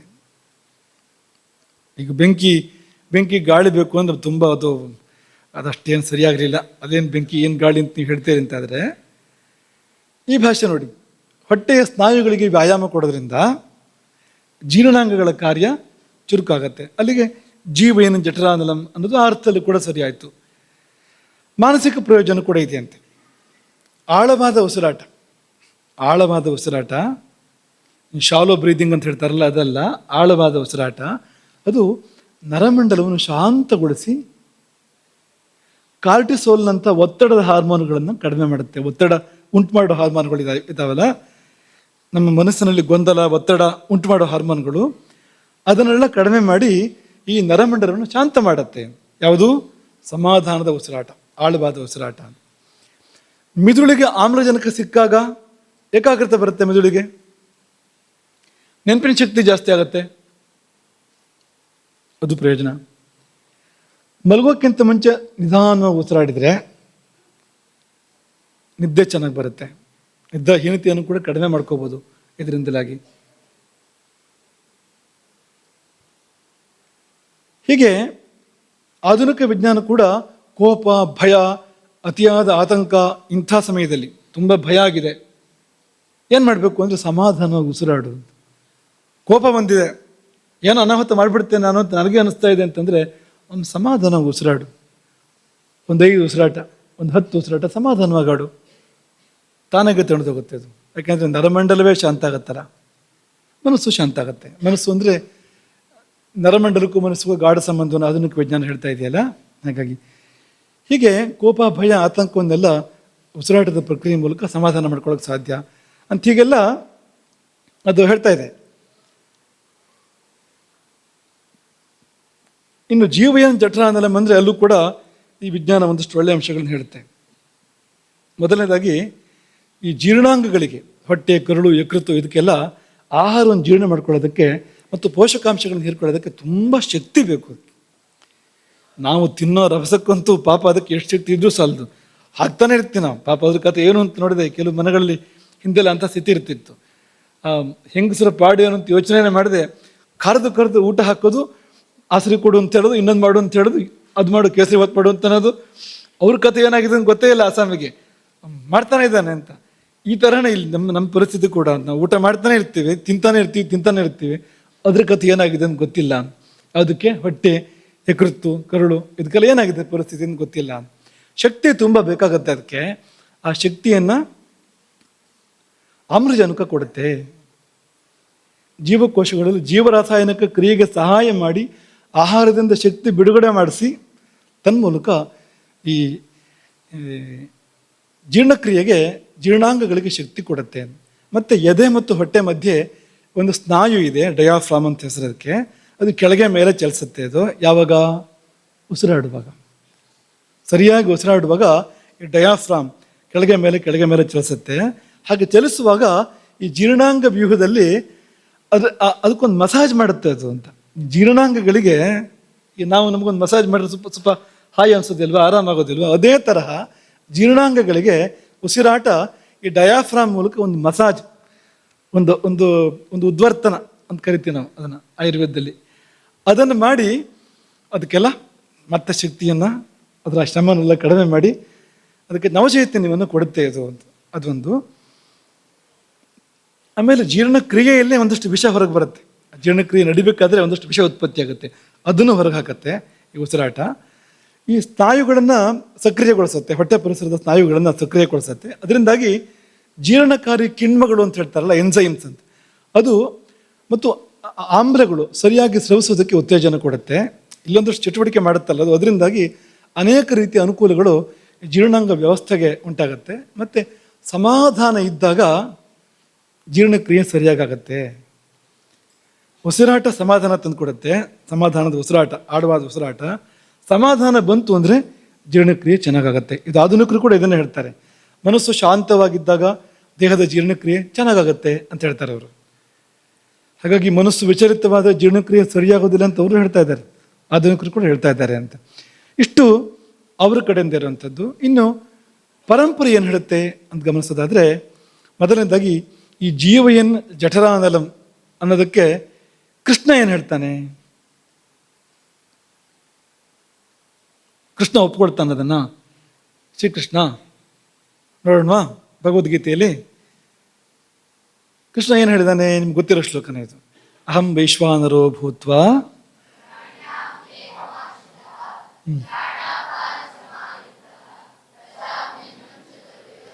ನಾಲ್ಕು ಬಗೆಯ ಆಹಾರವನ್ನು ನಾನು ಪಚನಗೊಳಿಸ್ತೇನೆ. ಯಾವುದರೊಂದಿಗೆ ಕೂಡಿಕೊಂಡು? ಪ್ರಾಣಾಪಾನಗಳೊಂದಿಗೆ ಕೂಡಿಕೊಂಡು.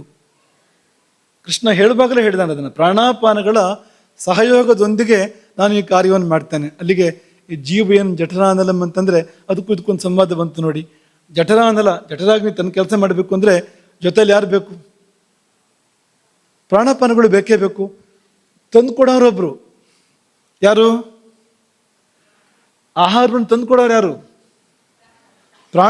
ಪ್ರಾಣವೆಂಬ ವಾಯು ಅದು ಅನ್ನ ಪ್ರವೇಶಕೃತ ಒಂದು ಆಹಾರವನ್ನು ತಂದು ಕೊಡುತ್ತೆ. ಹೊರಗೆ ಹಾಕೋರು ಮತ್ತೊಬ್ರು. ಜೀರ್ಣಕ್ರಿಯೆ ನಂತರ ಕಸ ಏನು ಉಳಿದಿದೆ ಅದನ್ನು ಹೊರಗೆ ಹಾಕೋರೊಬ್ರು. ಅವ್ರು ಯಾರು? ಪ್ರಾಣ ಮತ್ತು ಅಪಾನ ಇದೆರಡು ಕೂಡ ದೊಡ್ಡ ಕೆಲಸ ಮಾಡ್ತಾ ಇದ್ದಾವೆ. ಒಂದು ತಂದು ಕೊಡುತ್ತೆ ಜೀರ್ಣ ಮಾಡೋಕ್ಕೆ ಬೇಕಾಗಿರೋದನ್ನು, ಮತ್ತೊಂದು ಬೇಡವಾಗಿರೋದನ್ನು ಹೊರಗೆ ಹಾಕತ್ತೆ. ಅಲ್ಲೇ ಇರೋ ಸಮಾನ ಬೆಂಕಿಯನ್ನು ಚೆನ್ನಾಗಿ ಉರಿಸಿ, ಅಗ್ನಿಯನ್ನು ಚೆನ್ನಾಗಿ ಉರಿಸಿ ಸಹಾಯ ಮಾಡುತ್ತೆ ಆ ಅಗ್ನಿಕ್ರಿಯೆಗೆ ಅಂತ. ಹಾಗಾಗಿ ಪ್ರಾಣಾಪಾನ ಸಮಾಯುಕ್ತ ಅನ್ನೋ ಮಾತನ್ನು ಕೃಷ್ಣ ಹೇಳಿರೋಂಥದ್ದು. ಅದು ಎಲ್ಲದಕ್ಕೂ ಅನ್ವಯ ಆಗುತ್ತೆ. ಪ್ರಾಣಾಪಾನ ಅನ್ನೋದು ಮುಖ್ಯವಾದ ಎರಡು ವಾಯುಗಳು, ಅದೆರಡನ್ನು ಉಲ್ಲೇಖ ಮಾಡಿದಾನೆ ಕೃಷ್ಣ. ಶ್ಲೋಕದಲ್ಲಿ ಜಾಗ ಇಲ್ಲ. ಪ್ರಾಣಾಪಾನ ವ್ಯಾನೋದಾನ ಸಮಾನ ಸಮಾಯುಕ್ತ ಅನ್ನೋದಕ್ಕೆ ಜಾಗ ಇಲ್ಲ ಅಲ್ಲಿ. ಪ್ರಾಣಾಪಾನ ಸಮಾಯುಕ್ತ ಅಂದರೆ ಬಂತು, ಇದರದ್ದೇ ಅದೆಲ್ಲ ಉಳಿದಿದ್ದೆಲ್ಲ ಅನ್ನೋ ಅರ್ಥದಲ್ಲಿ ಅದು ಹೇಳ್ತಾ ಇರುವಂಥದ್ದು ಅಂತ. ಹಾಗಾಗಿ ಈ ಮೂರು ಅಥವಾ ಎಲ್ಲ ವಾಯುಗಳು ಕೂಡ ಬೇಕಲ್ವಾ ಜೀರ್ಣಕ್ರಿಯೆ ನಡಿಬೇಕು ಅಂದರೆ.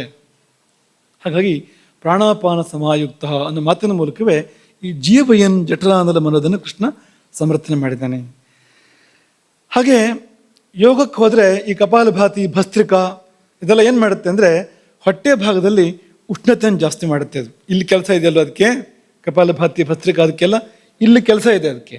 ಹಾಗಾಗಿ ಇಲ್ಲಿ ಉಷ್ಣತೆಯನ್ನು ಜಾಸ್ತಿ ಮಾಡಿದಾಗ ಜಠರಾಗ್ನಿ ಸಕ್ರಿಯ ಆಗುತ್ತೆ. ಬಿಸಿ ಬರ್ತಿರೋ ಹಾಗೆ ಅದರ ಮಿತ್ರ ಜಠರಾಗ್ನಿ ಅದು ಕೂಡ ಬಿಸಿತಾನೆ. ಬಿಸಿ ಸಿಕ್ಕಿದ್ರೆ ಅದು ಮತ್ತು ಬಿಸಿ ಆಗುತ್ತಲ್ವಾ, ಜಠರಾಗ್ನಿಯ ಸಂದೀಪನ ಅದರಿಂದ ಆಗುತ್ತೆ.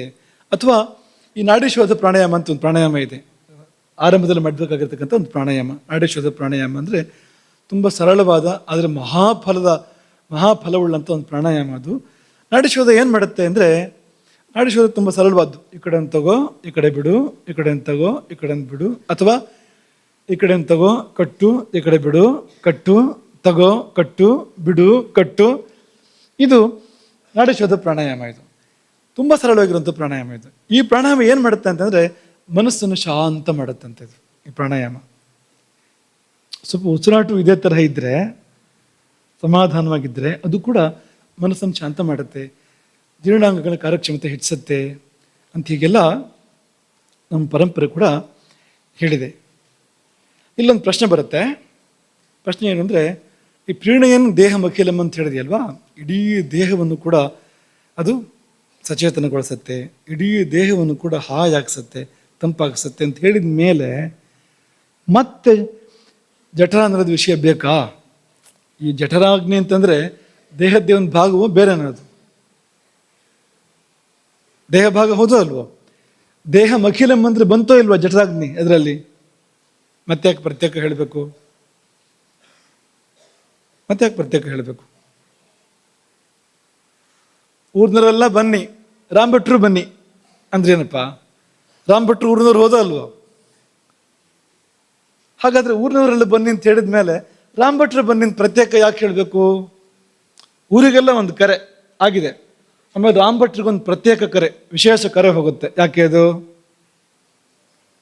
ಅವರು ದೊಡ್ಡ ಜನ ಅಂತ ಅಲ್ವಾ, ಮುಖ್ಯ ವ್ಯಕ್ತಿ, ಇವ್ರು ಇಲ್ಲದ್ರೆ ಆಗೋದಿಲ್ಲ ಅಂತ. ಹಾಗಾಗಿ ತಾನೇ ಮತ್ತೊಂದು ಕರೆ ಹೋಗುವಂಥದ್ದು, ವಿಶೇಷ ಕರೆ ಹೋಗುವಂಥದ್ದು ಅಲ್ವಾ? ಹಾಗೆ ಇನ್ನೊಂದು ಸರಿ ಯಾಕೆ ಒಂದು ಪ್ರಸ್ತಾಪ ಮಾಡ್ತಾರೆ ಅಂದರೆ, ಅಷ್ಟು ಮುಖ್ಯವಾದದ್ದು ಅದರ ಕಾರ್ಯ. ಜಠರಾಗ್ನಿ ಅನ್ನೋದು ಅಷ್ಟು ವಿಶಿಷ್ಟವಾದದ್ದು. ದೇಹ ಭಾಗಗಳ ಪೈಕಿಯಲ್ಲಿ ನಾವು ಅದನ್ನು ಗಮನಿಸ್ತಾ ಇಲ್ಲ, ಆದರೆ ದೊಡ್ಡ ಕಾರ್ಯವನ್ನು ಜಠರಾಗ್ನಿ ಮಾಡ್ತಾ ಇದೆ. ಹಾಗಾಗಿ ಇನ್ನೊಂದು ಸಾರಿ ಜೀವಯನ್ ಜಠರಾನಲಂ ಅನ್ನೋ ಶಬ್ದ ಹೇಳ್ತಾ ಇರುವಂಥದ್ದು. ನಿಮಗೆ ಹಿಂದೆ ಹೇಳಿದ್ದೀವಿ, ಇನ್ನೊಂದು ಸರಿ ನೆನಪು ಮಾಡ್ತೀವಿ. ಜಠರಾಗ್ನಿಯಿಂದ ಏನೆಲ್ಲ ಬರ್ತಾ ಇದೆ ನಮಗೆ, ಜೀವನಕ್ಕೆ ಆಗ್ತಾರೋ ಲಾಭಗಳು ಏನೆಲ್ಲ ಅಂದರೆ, ಆಯುಸ್ಸೇ ಅದರಿಂದ, ಜಠರಾಗ್ನಿಯಿಂದ. ವರ್ಣ ಬಣ್ಣ ಅದರಿಂದ, ಬಲಂ ಸ್ವಾಸ್ಥ್ಯಂ ಆರೋಗ್ಯ ಅದರಿಂದ, ಉತ್ಸಾಹ ಅದರಿಂದಲೇ ಉತ್ಸಾಹ, ಅದರಿಂದಲೇ ಉಪಚಯ ಬೆಳವಣಿಗೆ, ಅದರಿಂದಲೇ ಓಜಸ್ಸು, ಅದರಿಂದಲೇ ತೇಜಸ್ಸು. ಉಳಿದ ಅಗ್ನಿಗಳು ಕೂಡ ಅದರಿಂದಲೇ ಅಲ್ವಾ? ಉಳಿದ ಅಗ್ನಿಗಳಿದೆಯಲ್ಲ, 7 ಧಾತ್ವಗ್ನಿಗಳು, 5 ಭೂತಾಗ್ನಿಗಳು, ಮತ್ತೆ 4 ಬೇರೆ ಬೇರೆ ಕಡೆ ಇರ್ತಕ್ಕಂಥ ಅಗ್ನಿಗಳು ಅಲ್ವಾ? ರಂಜಕಾಗ್ನಿ, ಸಾಧಕಾಗ್ನಿ, ಆಲೋಚಕಾಗ್ನಿ, ಭ್ರಾಜಕಾಗ್ನಿ. ಈ ಉಳಿದ ಅಗ್ನಿಗಳು ಕೂಡ ಅದರಿಂದಲೇ. ಹಾಗಾಗಿ ಪ್ರಾಣಗಳು ಕೂಡ ಅಗ್ನಿಯಿಂದಲೇ. ದೇಹಾಗ್ನಿ ಹೇತುಕಾ, ಇವರೆಲ್ಲರಿಗೂ ಕೂಡ ದೇಹಾಗ್ನಿಯೇ ಮೂಲ ಸೂತ್ರವಾಗಿದೆ. ಅದಿದ್ದರೆ ಮತ್ತೆಲ್ಲ, ಅದಿಲ್ಲದ್ರೆ ಯಾವುದೂ ಇಲ್ಲ. ಶಾಂತಯಜ್ಞು ಮ್ರಿಯತೆ. ಈ ಅಗ್ನಿ ಶಾಂತವಾದರೆ ಆ ಸ್ವಾಮಿ ಹೋಗ್ಬಿಡ್ತಾನೆ, ತಣ್ಣಗಾಗ್ಬಿಡ್ತಾನೆ. ಯುಕ್ತೆ ಚಿರಂಜೀವತ್ಯನಾಮಯ. ಅಗ್ನಿ ಚೆನ್ನಾಗಿದ್ರೆ ದೀರ್ಘಾಯುವಾಗಿ ಬದುಕ್ತಾನೆ, ಆರೋಗ್ಯವಂತನಾಗಿ ಬದುಕ್ತಾನೆ. ಅನಾಮಯ ಚಿರಂಜೀವತಿ, ಆರೋಗ್ಯವಂತನಾಗಿ ಬಹಳ ಕಾಲ ಬಾಳ್ತಾನೆ. ರೋಗಿ ಸ್ಯಾದ್ ವಿಕೃತೆ, ಅದು ಕೆಟ್ಟರೆ ದೇಹ ಕೆಡುತ್ತೆ, ವಿಕೃತ ಆದರೆ ದೇಹ ವಿಕೃತ ಆಗುತ್ತೆ. ಮೂಲ ಅಗ್ನಿಸ್ತಸ್ಮಾನ್ ನಿರುಚ್ಯತೆ. ಹಾಗಾಗಿ ಅಗ್ನಿಯೇ ಮೂಲ ಎಂಬುದಾಗಿ ಚರಕ ಸಂಹಿತೆ ಹೇಳ್ತು. ಹಾಗಾಗಿ ಅದನ್ನು ಪ್ರತ್ಯೇಕ ಪ್ರಸ್ತಾಪ ಮಾಡಿರೋಂಥದ್ದು. ಇದಿಷ್ಟನ್ನು ಹೇಳಿ, ಸಮಯ ಸ್ವಲ್ಪ ಇದೆ, ಅದರ ವಿಶೇಷ ಅರ್ಥವನ್ನು ಒಂಚೂರು ಗಮನಿಸೋಣ. ಇಷ್ಟೇನಾ? ಇದು ಮಾಮೂಲಿ ಉಸಿರಾಟವನ್ನು ಹೇಳ್ತಾ ಇದೆ ಅಂತ ಅನ್ಸುತ್ತೆ ನಮಗೆ ಇದನ್ನು ಕೇಳಿದಾಗ. ಸಾಮಾನ್ಯ ಉಸಿರಾಟ ಹೀಗೆ ತಾನೇ ಇರೋದು, ಸ್ವಲ್ಪ ಆಳವಾದ ಉಸಿರಾಟ ಅಂತ ಒಂಚೂರು ಬೇಕಾದ್ರೆ ಸೇರಿಸ್ಕೊಳ್ಬೋದು. ಅಂದರೆ ಇಲ್ಲ, ಇನ್ನಷ್ಟು ವಿಷಯ ಇದೆ ಇಲ್ಲಿ. ಏನಪ್ಪ ವಿಷಯ ಅಂದರೆ, ಈ ವಾಯು ಯಾತಕ್ಕೆ ಮೇಲೆದ್ದು ಬರ್ತಾ ಇದೆ? ಅದು ಪ್ರಾಣ ಊರ್ಧ್ವಗತಿ ಯಾಕೆ? ಅದಕ್ಕೆ ಆಲೋಚನೆ ಮಾಡಿ. ನಿನ್ನೆ ಮೊನ್ನೆ ಪಾಠ ನೆನಪು ಮಾಡ್ಕೊಂಡ್ರೆ ಗೊತ್ತಾಗುತ್ತೆ ನಿಮಗೆ. ಯಾಕೆ ಪ್ರಾಣಕ್ಕೆ ಸತತ ಊರ್ಧ್ವಗತಿ? ಯಾಕೆ ಮೇಲ್ಮೇಲಕ್ಕೆ ಹೋಗಿ ಪ್ರಯತ್ನ ಮಾಡೋದು ಅದು ಪ್ರಾಣ? ನೋಡಿ, ಆಲೋಚನೆ ಮಾಡಿ. ಮೇಲೆ ಅಮೃತ ಇದೆ. ಎಲ್ಲಿ? ತಾಲು ಮೂಲದಲ್ಲಿ. ಅದಕ್ಕಿಂತ ಮೇಲೆ ಚಂದ್ರಮಂಡಲ ಸಹಸ್ರಾರದಲ್ಲಿದೆ. ಮುಖ್ಯವಾದ ಚಂದ್ರಮಂಡಲ ಸಹಸ್ರಾರ ಚಕ್ರದಲ್ಲಿದೆ. ಅಲ್ಲಿಂದ ಕೆಳಗೆ ಸ್ರವಿಸ್ತಾ ಇದೆ ಅದು ಅಮೃತಧಾರೆ. ಆ ಕಡೆಗೆ ಅದರ ಗಮನ ಇರುವಂಥದ್ದು. ಅದು ಕೂಡ ಆಕಾಶವೇ, ಅದು ವಿಷ್ಣು ಪದವೇ. ಅದು ಎಲ್ಲ ಅರ್ಥದಲ್ಲೂ ವಿಷ್ಣು ಪದ. ಅಲ್ಲೂ ಕೂಡ ಖಾಲಿ ಜಾಗ ಇದೆಯೋ ಇಲ್ವೋ? ತಲೆ ಒಳಗಡೆ ಖಾಲಿ ಜಾಗ ಇದೆಯೋ ಇಲ್ವೋ? ಪೂರ್ತಿ ತುಂಬೋಗಿದೆಯಾ ತಲೆ ಒಳಗೆ? ಮತ್ತು ಗಾಳಿ ಆಡೋದು ಹೇಗೆ? ಖಾಲಿ ಜಾಗ ಇದ್ದೇ ಇದೆ. ಅದೇ ಆಕಾಶ. ಅದು ಆ ಅರ್ಥದಲ್ಲೂ ಹೌದು, ವಿಷ್ಣು ಪದವು ಕೂಡ ಹೌದು. ವಿಷ್ಣು ನೆಲೆಸ್ತಾನೆ ಅಲ್ಲಿ. ಪದಂ ಅಂದರೆ ನೆಲೆ ಅನ್ನೋ ಅರ್ಥ ಇದೆ. ಹಾಗಾಗಿ ವಿಷ್ಣು ಪದದಲ್ಲಿ ಅಮೃತ ಅಂದರೆ ಚಂದ್ರಮಂಡಲ ಇದೆ. ಅಮೃತವನ್ನು ಅದು ಸುರಿಸ್ತಾ ಇದೆ. ಅದು ಅಲ್ಲಿದೆ ಲಕ್ಷ್ಯ ಪ್ರಾಣದ್ದು. ಆ ಕಡೆಗೆ ಅದು ಹೋಗ್ತಾ ಇರುವಂಥದ್ದು. ನಾವು ಏನು ಕೊಡದೇ ಇದ್ರೆ ಹೊರಗಡೆ ಹೋಗುತ್ತೆ.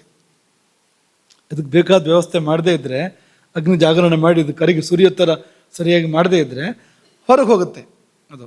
ಆದರೆ ಅಲ್ಲಿ ಸ್ಫೂರ್ತಿ ಸಿಕ್ಕಿದ್ರೆ ಹೊರಗೆ ಹೋಗಬೇಕು ಅಂತಲೇ ಇಲ್ಲ ಅದಕ್ಕೆ. ಹಾಗಾಗಿ ಅಲ್ಲಿಗೆ ಹೋಗ್ತಾ ಇದೆ ಅದು ಅಂತ. ಅಲ್ಲಿ ಹೋಗಿ ಈ ಹೃದಯವನ್ನು ಮುಟ್ಟುತ್ತೆ ಒಂದ್ಸತಿ. ಯಾಕೆಂದರೆ ಹೃದಯವನ್ನು ಪ್ರಬೋಧಗೊಳಿಸುತ್ತೆ, ಬರ್ತೀನಿ ನಾನೀಗ ಅಂತ. ಈಗ ಅಮೃತ ತಗೊಂಡು ಬರ್ತೀನಿ ಎಚ್ಚರಾಗುವಂತ ಒಂದ್ಸರಿ ಹೃದಯವನ್ನು ಮುಟ್ಟಿ ಮೇಲಕ್ಕೆ ಹೋಗಿ ಅಲ್ಲಿ ಎಲ್ಲಿ ತಾರು ಮೂಲದಲ್ಲಿರ್ತಕ್ಕಂಥ ಅಥವಾ ಮತ್ತು ಮೇಲೆ ಇರ್ತಕ್ಕಂಥ ಚಂದ್ರಮಂಡಲದಿಂದ ಸುರಿಯುವ ಅಮೃತವನ್ನು ಸ್ವೀಕಾರ ಮಾಡಿ ಪುನಃ ಕೆಳಗೆ ಬಂದು ಇಡೀ ಪ್ರಕೃತಿಗೆ ಅಮೃತವನ್ನು ವಿತರಣೆ ಮಾಡುತ್ತೆ. ಇದು ಆಗಬೇಕಾದ ಉಸಿರಾಟ. ಅಮೃತ ಪಾನಾನಂತರದಲ್ಲಿ ಪ್ರೀಣೆಯನ್ನು ದೇಹಮಖಿಲಂ. ಈಗ ನಮಗೆ ನಮ್ಮ ಉಸಿರಾಟದಲ್ಲಿ ಅದಕ್ಕೆ ಅರ್ಥ ಗೊತ್ತಾಗ್ತಾ ಇಲ್ಲ. ಪ್ರೀಣೆಯನ್ನು ದೇಹಮಖಿಲಂ ಅಂದ್ರೆ ಏನು? ಶ್ವಾಸ ಹೋಗ್ತಾ ಇದೆ, ಬರ್ತಾ ಇದೆ, ಇಡೀ ದೇಹಕ್ಕೆ ಪ್ರೀತಿ ಆಗ್ತಾ ಇದೆ, ಇಡೀ ದೇಹಕ್ಕೆ ಹಾಯ್ ಅನಿಸ್ತಾ ಇದೆ, ತಂಪಾಗ್ತಾ ಇದೆ. ಏನು ಅನುಭವದಲ್ಲಿ ಇಲ್ವಲ್ಲ ಅಂದರೆ ಹಾಗೆ ಉಸಿರಾಡಿ ಅಮೃತ ಪದಕ್ಕೆ ಹೋಗಬೇಕು ಉಸಿರು. ಹಾಗೆ ಉಸಿರಾಡಿ ಅಮೃತವನ್ನು ಮುಟ್ಟಿ ಬರಬೇಕು, ಅಮೃತವನ್ನು ತಗೊಂಡು ಬರಬೇಕು. ಆಗ ಇಡೀ ಶರೀರಕ್ಕೆ ತಂಪು, ಜಠರಾಗ್ನಿಗೆ ನಿಜವಾದ ಚೈತನ್ಯ ಆಗ ಲಭ್ಯ ಆಗೋದಕ್ಕೆ ಸಾಧ್ಯ. ಅಮೃತ ಬಂದು ಜಠರಾಗ್ನಿಯಲ್ಲಿ ಬಿತ್ತು ಅಂತಾದರೆ ಅದು ಈಗ ಕಣಕಣಗಳು ಬೀಳ್ತಾ ಇರುವಂಥದ್ದು. ಮಹಾಪ್ರಮಾಣದಲ್ಲಿ, ಬೇಕಾದ ಪ್ರಮಾಣದಲ್ಲಿ, ಪ್ರಭೂತ ಪ್ರಮಾಣದಲ್ಲಿ ಅದಕ್ಕೆ ಅಮೃತ ಸಿಕ್ತು ಅಂದರೆ ಜಠರಾಗ್ನಿ ಅತ್ಯಂತ ಜಾಜ್ವಲ್ಯಮಾನ ಆಗುತ್ತೆ. ದೀಪಿಕಾ ಎಂಬ ಗೂಢಾರ್ಥ ದೀಪಿಕಾ ವ್ಯಾಖ್ಯಾನಕಾರರು ಹೀಗೆ ಹೇಳಿದ್ದಾರೆ. ಏನು ಹೇಳ್ತಾರೆ ಅಂದರೆ, ಏವಂ ವಿಧ ಪ್ರಾಣಾನಿಲ ಹೃತ್ಕಮಲಾಂತರಂ ಅಂದರೆ ಹೃದಯ ಕಮಲಸ್ಯ ಅಭ್ಯಂತರಂ ಸ್ಪೃಷ್ಟ್ವಾ ಅಂದರೆ ಪ್ರಬೋಧ್ಯ ಎಚ್ಚರಿಸಿ, ಕಂಠಾತ್ ಬಹಿರ್ವಿನಿರ್ಯಾತಿ ಅಂದರೆ ಏನು ಅಂದರೆ ಕಂಠ ಮುಲ್ಲಂಘ್ಯ ಶಿರಸಿ ಪ್ರಾಪ್ತ ಅಂತ ಹೇಳ್ತಾರೆ ನೋಡಿ. ಅವರು ಕಂಠವನ್ನು ದಾಟಿ ಹೀಗೂ ಬರ್ಬೋದು, ಹೀಗೂ ಹೋಗ್ಬೋದು ಮೇಲಕ್ಕೆ. ಹಾಗಾಗಿ ಕಂಠ ಮುಲ್ಲಂಘ್ಯ ಶಿರಸಿ ಪ್ರಾಪ್ತ ಇದು ತಾತ್ಪರ್ಯಾರ್ಥ ಅಂತ ಹೇಳ್ತಾರೆ ಅವರು ದೀಪಿಕಾಕಾರರು. ಕುತಃ ಯಾಕೆ ಮೇಲೋಗ್ತಾ ಇರೋದು ಅಂದರೆ ವಿಷ್ಣು ಪದಾಮೃತಂ ಪಾತು. ವಿಷ್ಣು ಪದಂ ಬ್ರಹ್ಮರಂಧ್ರಾಶ್ರಿತಂ. ವಿಷ್ಣು ಪದ ಅಂದರೆ ಬ್ರಹ್ಮರಂಧ್ರವೇ. ಅಲ್ಲಿರ್ತಕ್ಕಂಥ ಅಮೃತಂ ಪೀಯೂಷಂ ಪಾತುಂ ಅಂಥೇಳಿ ಅದಕ್ಕೆ ಆಧಾರ ಕೊಡ್ತಾರೆ ಅವರು. ಚಕ್ರಂ ಸಹಸ್ರಪತ್ರಂತು, 1000 ದಳದ ಕಮಲ ಇದೆ ಬ್ರಹ್ಮರಂಧ್ರದಲ್ಲಿ. ಅದರಲ್ಲಿ ಸುಧೆ ಇದೆ, ಅಮೃತ ಇದೆ.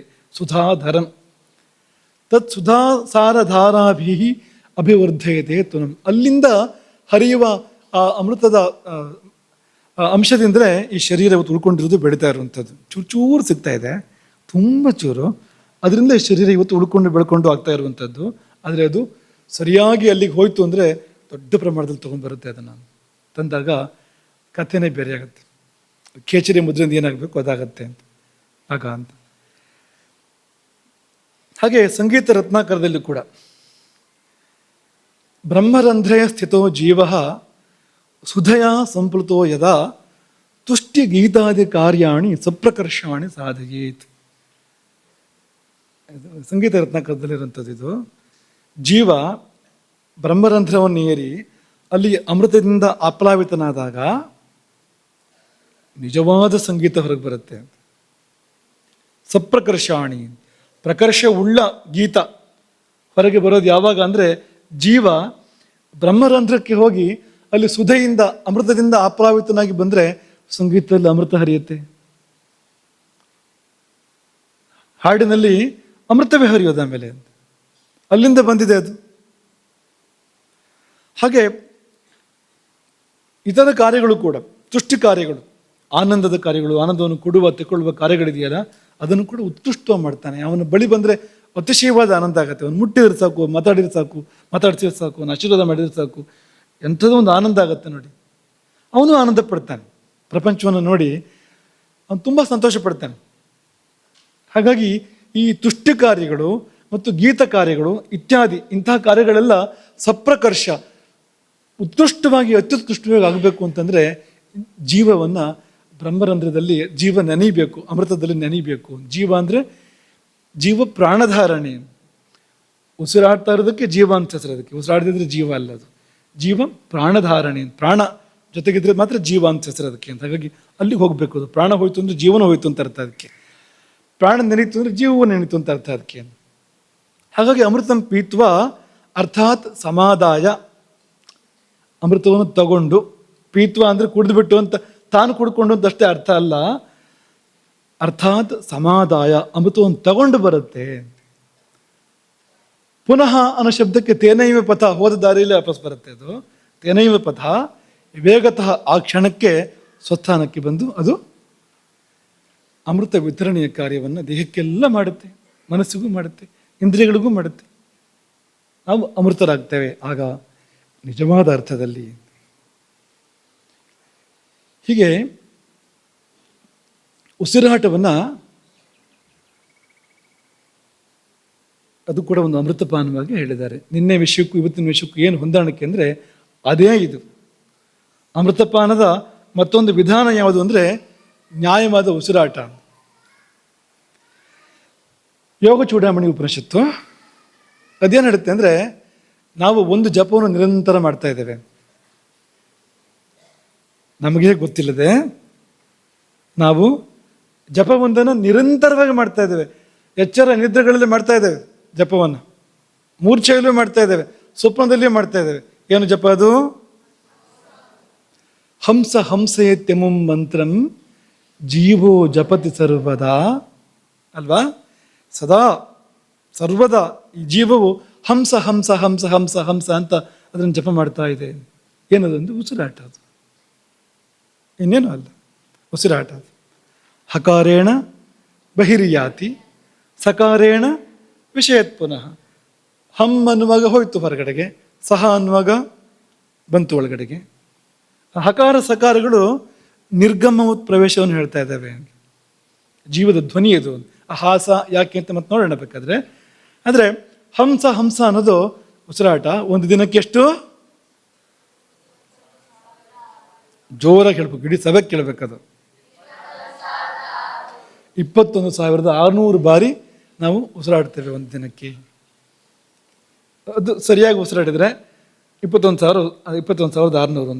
ಈಗ ಬೇಗ ಬೇಗ ಬೇಗ ಉಸಿರಾಡ್ತಾ ಇದ್ದರೆ ಜಾಸ್ತಿನೂ ಆಗ್ಬೋದು. ಅದು ಒಬ್ಬ ಮಹಾಯೋಗಿಗೆ ಕಡಿಮೆನೂ ಆಗ್ಬೋದು. ಅದು 21,600 ಅಲ್ಲ, ಎಷ್ಟು ಇಲ್ಲ ಅನ್ನೋ ಥರನೂ ಆಗ್ಬೋದು.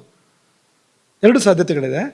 ಸರಾಸರಿ ತಗೊಂಡ್ರೆ, ಸಾಮಾನ್ಯವಾಗಿ ಅಂತ ತಗೊಂಡ್ರೆ, ಒಂದು ಮಧ್ಯಮಗತಿಯ ಉಸಿರಾಟ ಅಂತ ತಗೊಂಡ್ರೆ 21,600 ಬಾರಿ ಹಂಸ ಮಂತ್ರವನ್ನು ಜೀವ ಜಪ ಮಾಡುತ್ತೆ. ಏತತ್ ಸಂಖ್ಯಾನ್ವಿತಂ ಮಂತ್ರಂ ಜೀವೋ ಜಪತಿ ಸರ್ವದಾ. ಇದು ಸಂಖ್ಯೆ. ಈ ಜಪಕ್ಕೆ ಏನು ಹೆಸರು? ಅಜಪ ಅಂತ ಹೆಸರು ಇದಕ್ಕೆ. ಒಂದು ಜಪಕ್ಕೆ ಮಾತ್ರ ಆ ಹೆಸರು ಅಂತ. ಏನು ಹೆಸರು? ಅಜಪ ಅಂತ. ಅಜಪ ಅಂತ ಯಾಕೆ ಹೆಸರು? ಜಪಿಸದೆ ಮಾಡುವ ಜಪ ಅದು. ಜಪದ ಮಣಿ ಇಲ್ಲ, ಜಪಮಾಲೆ ಇದೆಯಾ? ಉಸಿರಾಡ್ಬೇಕಾದ್ರೆ ಜಪಮಾಲೆ ಇಟ್ಕೊಂಡು ಉಸಿರಾಡ್ತೀರಾ? ಮಾಡ್ತೀರಾ ಆ ಥರ? ಇಲ್ಲ ಅಲ್ವಾ? ಮತ್ತೆ ಕೈಲೇ ಎಣಿಸ್ತೀರಾ? ಇಲ್ಲ ಅಂತ. ಮಾಡ್ತಿದ್ದೀವಿ ಅಂತಲೇ ಗೊತ್ತಿಲ್ಲ ನಮಗೇನು, ಗೊತ್ತಿಲ್ಲದೆ ಮಾಡ್ತಾ ಇರ್ತೀವಿ ಅಂತ. ಹಾಗಾಗಿ ಅಜಪ ನಾಮ ಗಾಯತ್ರಿ, ಅಥವಾ ಸರಿಯಾಗಿ ಮಾಡಿದರೆ ನಿಂತು ಹೋಗುತ್ತೆ ಅದು. ಉಸಿರಾಟವನ್ನು ಸರಿಯಾಗಿ ಮಾಡಿದರೆ ಏನಾಗುತ್ತೆ ಅಂದರೆ ಉಸಿರಾಟ ನಿಂತು ಹೋಗುತ್ತೆ, ಸಮಾಧಿ ಸ್ಥಿತಿ ಬರುತ್ತೆ ಅಂತ ಅರ್ಥ. ಅದಕ್ಕೆ ಸಮಾಧಿಸ್ಥನಾಗ್ತಾನೆ ಮನುಷ್ಯ. ಆ ಎಲ್ಲ ಕಾರಣಕ್ಕೆ ಅದನ್ನು ಅಜಪ ಅಂತ ಕರೀತಾರೆ. ಈ ಅಜಪ ಗಾಯತ್ರಿ ಒಂದರಿಂದಲೇ ಎಲ್ಲ ಪಾಪಗಳು ಕ್ಷಯ ಆಗತ್ತಂತೆ. ಅಸ್ಯ ಸಂಕಲ್ಪ ಮಾತ್ರೇಣ ಸರ್ವ ಪಾಪೈ ಪ್ರಮುಚ್ಯತೆ. ಒಂದು ಸಂಕಲ್ಪ ಮಾಡು, ಇವತ್ತಿಂದ ಸರಿಯಾಗಿ ಉಸಿರಾಡ್ತೇನೆ ಅಂತ, ಹೋಯ್ತು ಪಾಪ ಎಲ್ಲ ಅಂತ. ಜಪ ಮಾಡೋದು ಆಮೇಲೆ. ಅಸ್ಯಾಹ ಸಂಕಲ್ಪ ಮಾತ್ರೇಣ ಸರ್ವ ಪಾಪೈ ಪ್ರಮುಚ್ಯತೆ. ಓ ಸುಲಭ ಆಯಿತು, ಹಾಗಾದರೆ ಒಂದು ಸಂಕಲ್ಪ ಮಾಡಿಬಿಡೋಣ ಅಂತಂದರೆ ಬರೀ ಸಂಕಲ್ಪ ಅಂದರೆ ಮಾಡಬಾರ್ದು ಅಂತ ಅಂದ್ಕೊಂಡು ಮಾಡೋದು ಸಂಕಲ್ಪ ಅಂತ ಹೆಸರಲ್ಲ. ಮಾಡಬೇಕು, ಮಾಡಲೇಬೇಕು ಅನ್ನೋ ರೀತಿಲಿ ಯಾವುದು ಬರುತ್ತೋ ಅದು ಸಂಕಲ್ಪ ಹೊರತು ಅಷ್ಟು ದೃಢವಾಗಿ ಬರಬೇಕಾಗುತ್ತೆ. ಸಂಕಲ್ಪ ಅಂತ ಆಗಬೇಕಾದ್ರೆ ಮಾಡದೇ ಇರೋಕ್ಕಾಗೋದಿಲ್ಲ ಆಮೇಲೆ ಅಂತ. ಏನಾದ್ರು ವಿಧಿ ಬಂದು ಅಡ್ಡಯಿಸ್ಬೇಕು ಹೊರತು ನಾವು ಮಾಡದೆ ಬಿಡೋದಿಲ್ಲ ಅನ್ನೋ ಹಂತಕ್ಕೆ ಬಂದರೆ ಮಾತ್ರ ಸಂಕಲ್ಪ ಅದು.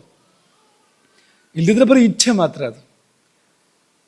ಓಹ್ ಮಾಡ್ಬೋದಿತ್ತು, ಕಾಶಿಗೆ ಹೋಗಿ ಬರ್ಬೋದಿತ್ತು ಅಂದರೆ ಅದು ಇಚ್ಛೆ. ಅದು ಕಾಶಿಗೆ ಹೋಗ್ತೇನೆ ಹೋಗಲೇಬೇಕು ಅಂತ ಬಂದಾಗ ಸಂಕಲ್ಪ ಅಂತಾಗತ್ತೆ. ಅವನು ಮುಂದಿನ ಹೆಜ್ಜೆಗಳನ್ನ ತಗೊಳ್ತಾನೆ.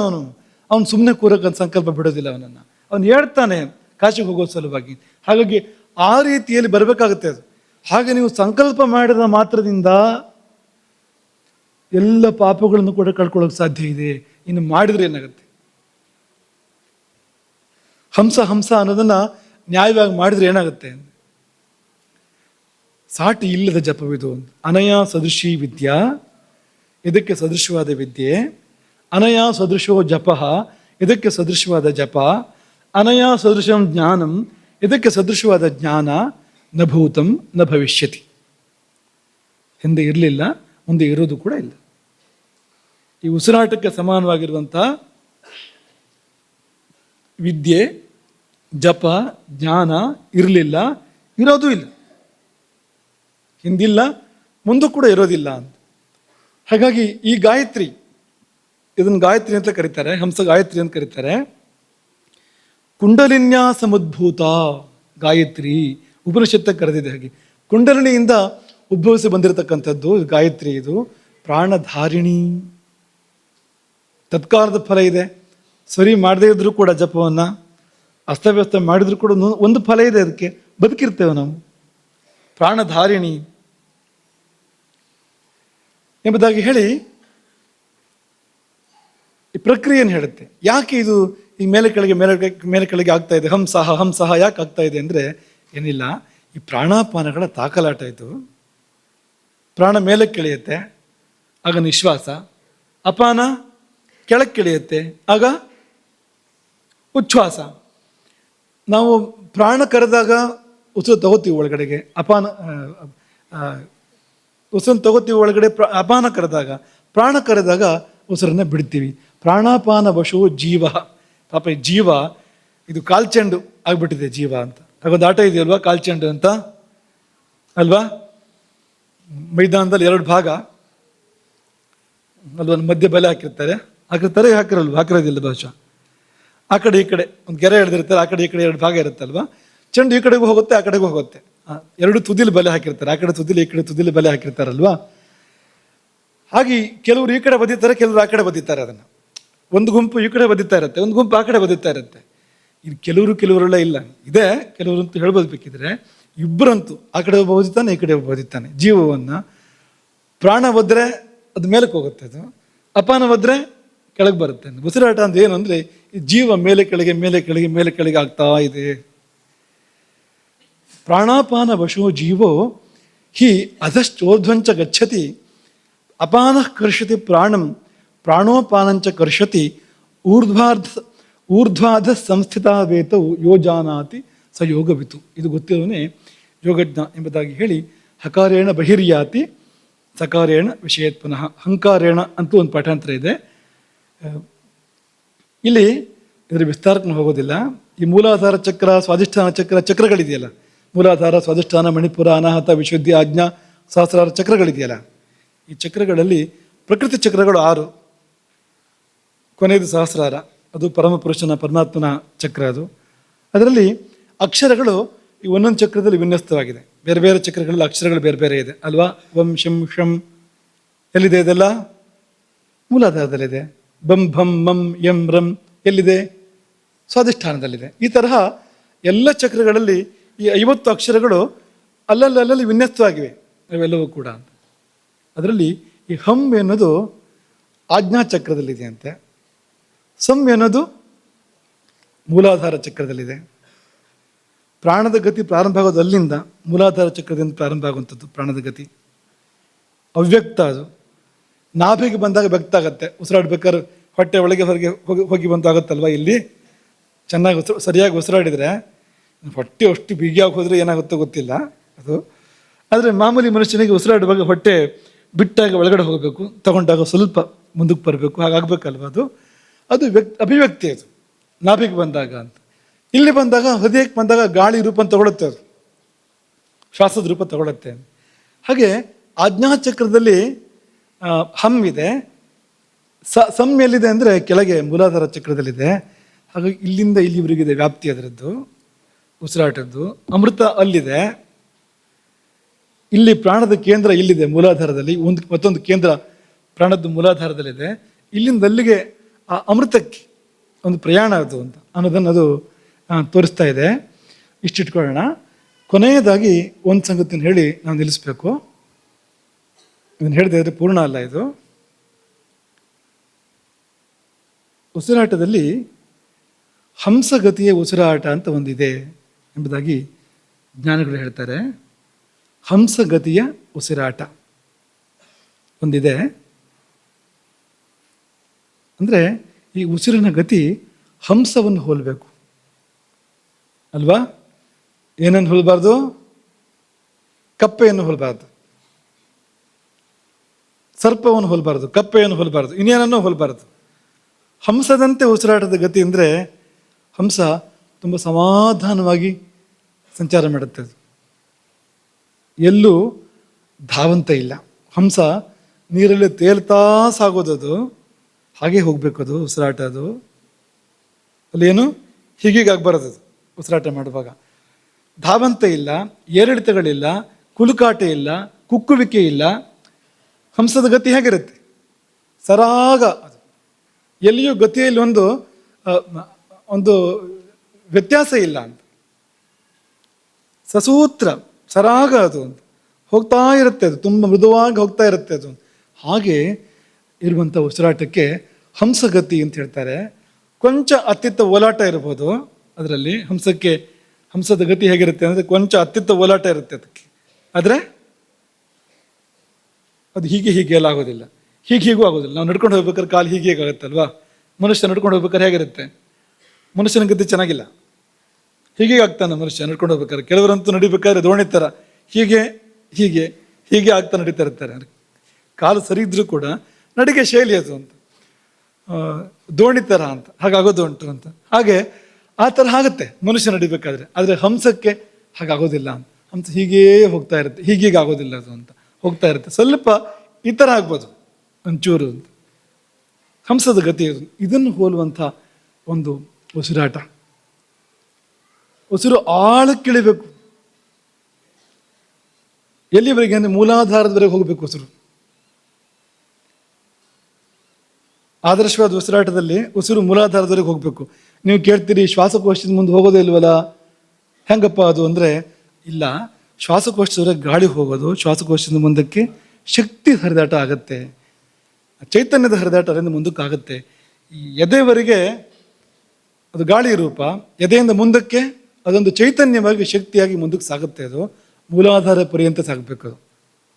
ಅದು ಆದರ್ಶವಾದ ಉಸಿರಾಟ. ಅದು ಮಧ್ಯಮವಾದ ಉಸಿರಾಟ ನಾಭಿ ಪರ್ಯಂತ ಇಲ್ಲಿವರೆಗೆ ಹೋಗುತ್ತೆ. ಅದು ಹೊಟ್ಟೆ ಸ್ವಲ್ಪ ಅಲ್ಲಿ ಚಾಲನೆ ಉಂಟಾಗತ್ತೆ ಉಸಿರಾಟ ಆಡಿದಾಗ.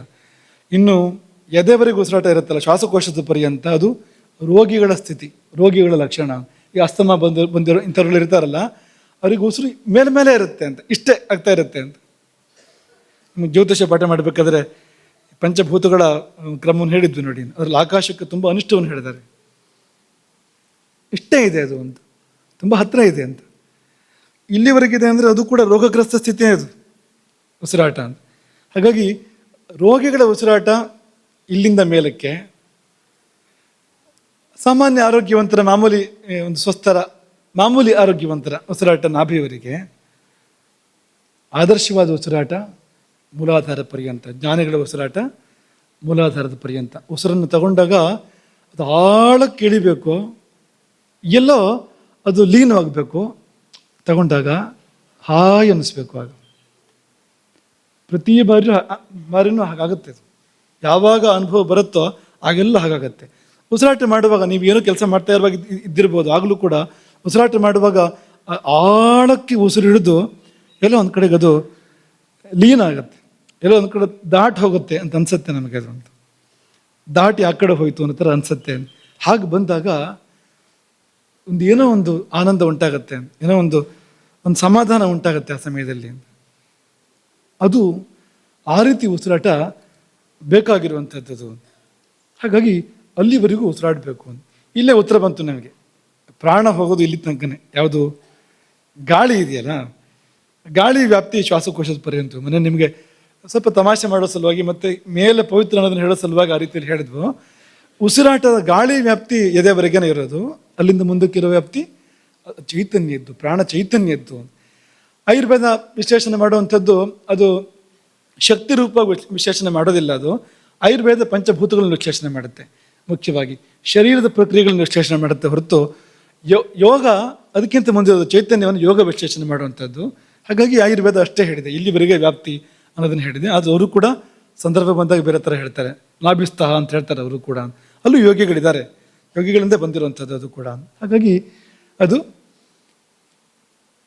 ಎಷ್ಟು ಆಳಕ್ಕಿಳಿಯುತ್ತೋ ಅಷ್ಟೇ ಮೇಲಕ್ಕೆ ಹೋಗಕ್ಕೆ ಸಾಧ್ಯ ಇದೆ. ಎಷ್ಟು ಆಳಕ್ಕಿಳಿಯುತ್ತೆ ಗಾಳಿ ಕೆಳಗಡೆಗೆ ಅಥವಾ ಪ್ರಾಣ, ಅಷ್ಟೇ ಮೇಲಕ್ಕೆ ಹೋಗುತ್ತೆ. ಅದು ಯಾಕೆ ಮೂಲಾಧಾರಕ್ಕೆ ಇಳಿಬೇಕು ಅಂದರೆ ಮೇಲೆ ಬ್ರಹ್ಮರಂಧ್ರಕ್ಕೆ ಏರಬೇಕು, ಅಥವಾ ಆಜ್ಞಾಚಕ್ರದವರೆಗೆ ಏರಬೇಕು, ಅದು ಚಂದ್ರಮಂಡಲದವರೆಗೆ ಏರಬೇಕು. ಆ ಕಾರಣಕ್ಕೋಸ್ಕರವಾಗಿ ಉಸಿರಾಟ ಆಳದವರೆಗೂ ಕೂಡ ಇಳಿಬೇಕು. ಕೊನೆಯ ಸೂಚನೆ ಅತ್ಯಂತ ಮುಖ್ಯವಾಗಿರೋದು. ಅವಾಗಿಂದ ಹೇಳ್ತಾ ಇದ್ದೀರಿ ಸರಿಯಾಗಿ ಉಸಿರಾಡಬೇಕು ಅಂತ ಆಗಿಂದ ಹೇಳ್ತಾ ಇದ್ದೀರಿ. ಏನದು ಅಂದರೆ ಒಂದು ಚಿಕ್ಕ ಸುಳಿವು ಅದೇನೆಂದರೆ ಪ್ರಾಣ ದೀರ್ಘ ಆಗಬೇಕು, ಅಪಾನ ಹ್ರಸ್ವ ಆಗಬೇಕು. ಹಾಗಂದ್ರೆ ಏನು? ಈಗ ನಮ್ಮ ಉಚ್ಛ್ವಾಸ ನಿಶ್ವಾಸ ಅಂತ ತಗೊಂಡ್ರೆ, ಉಚ್ಛ್ವಾಸ ಅಪಾನ, ನಿಶ್ವಾಸ ಪ್ರಾಣ. ಸಾಮಾನ್ಯವಾಗಿ ಹೇಗಿರುತ್ತೆ ಅಂದರೆ ಇದು ದೀರ್ಘ. ಸಾಮಾನ್ಯ ಉಸಿರಾಟಗಳಲ್ಲಿ ತಗೊಳ್ತೀವಲ್ಲ, ಉಸಿರು ತಗೊಳ್ಳುವಾಗ ಜಾಸ್ತಿ ಸಮಯ ತಗೊಳ್ತೀವಿ ನಾವು, ಬಿಡುವಾಗ ಬೇಗ ಬಿಡ್ತೀವಿ. ಹೆಚ್ಚಿನವರು ಉಸಿರಾಟ ಮಾಡೋದು ಇದೇ ರೀತಿಯಲ್ಲಿ, ಬಿಡುವಾಗ ಬೇಗ ಬಿಡ್ತೀವಿ, ತಗೊಳ್ಳುವಾಗ ನಿಧಾನ ತಗೊಳ್ತೀವಿ ಅಥವಾ ಜಾಸ್ತಿ ಸಮಯ ತಗೊಳ್ತೀವಿ. ಇದೇ ಬಂದಿರೋದು. ಅಪಾನ ದೀರ್ಘ ಆಯಿತು ಅಂದರೆ ಅದು ನಮ್ಮನ್ನು ಸಂಸಾರದ ಕಡೆ ತಗೊಂಡು ಹೋಗುತ್ತೆ, ಭಗವಂತನಿಂದ ದೂರ ಕರ್ಕೊಂಡು ಹೋಗುತ್ತೆ. ಅದು ಪ್ರಾಣ ದೀರ್ಘ ಆಯಿತು ಅಂದರೆ ಮೇಲೆ ಕರ್ಕೊಂಡು ಹೋಗುತ್ತೆ, ಭಗವಂತನ ಕಡೆಗೆ.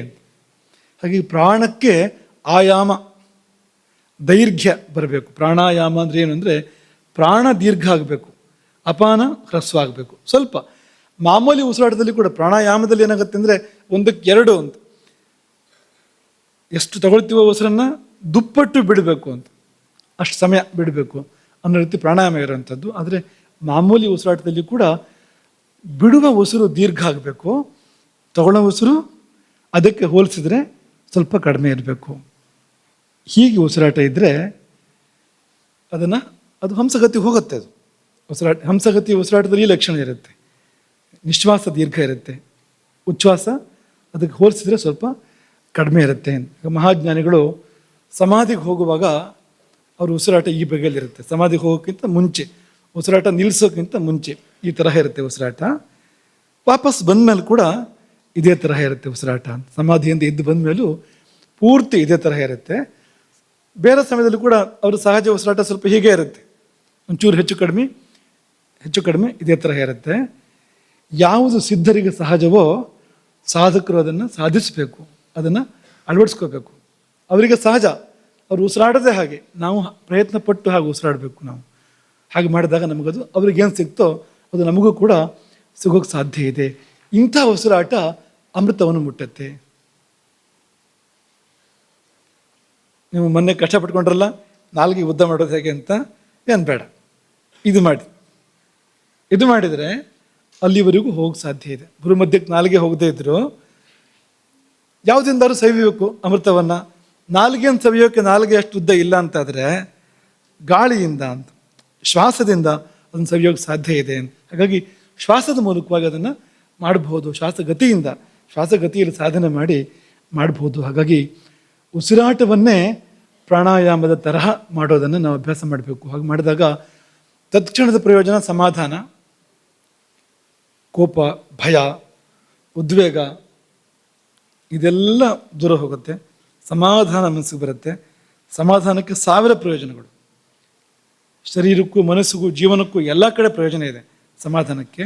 ಮಹಾಪ್ರಯೋಜನ ಅಮೃತ ಪ್ರಾಪ್ತಿ, ಅಮೃತತ್ವ ಪ್ರಾಪ್ತಿ. ಹರೇ ರಾಮ. ಗೋಕರ್ಣಮಂಡಲಾಧೀಶ್ವರ ಶ್ರೀಮಜ್ಜಗದ್ಗುರು ಶಂಕರಾಚಾರ್ಯ ಶ್ರೀ ಶ್ರೀ ರಾಘವೇಶ್ವರ ಭಾರತೀ ಸ್ವಾಮಿ ಮಹಾರಾಜ್ ಕಿ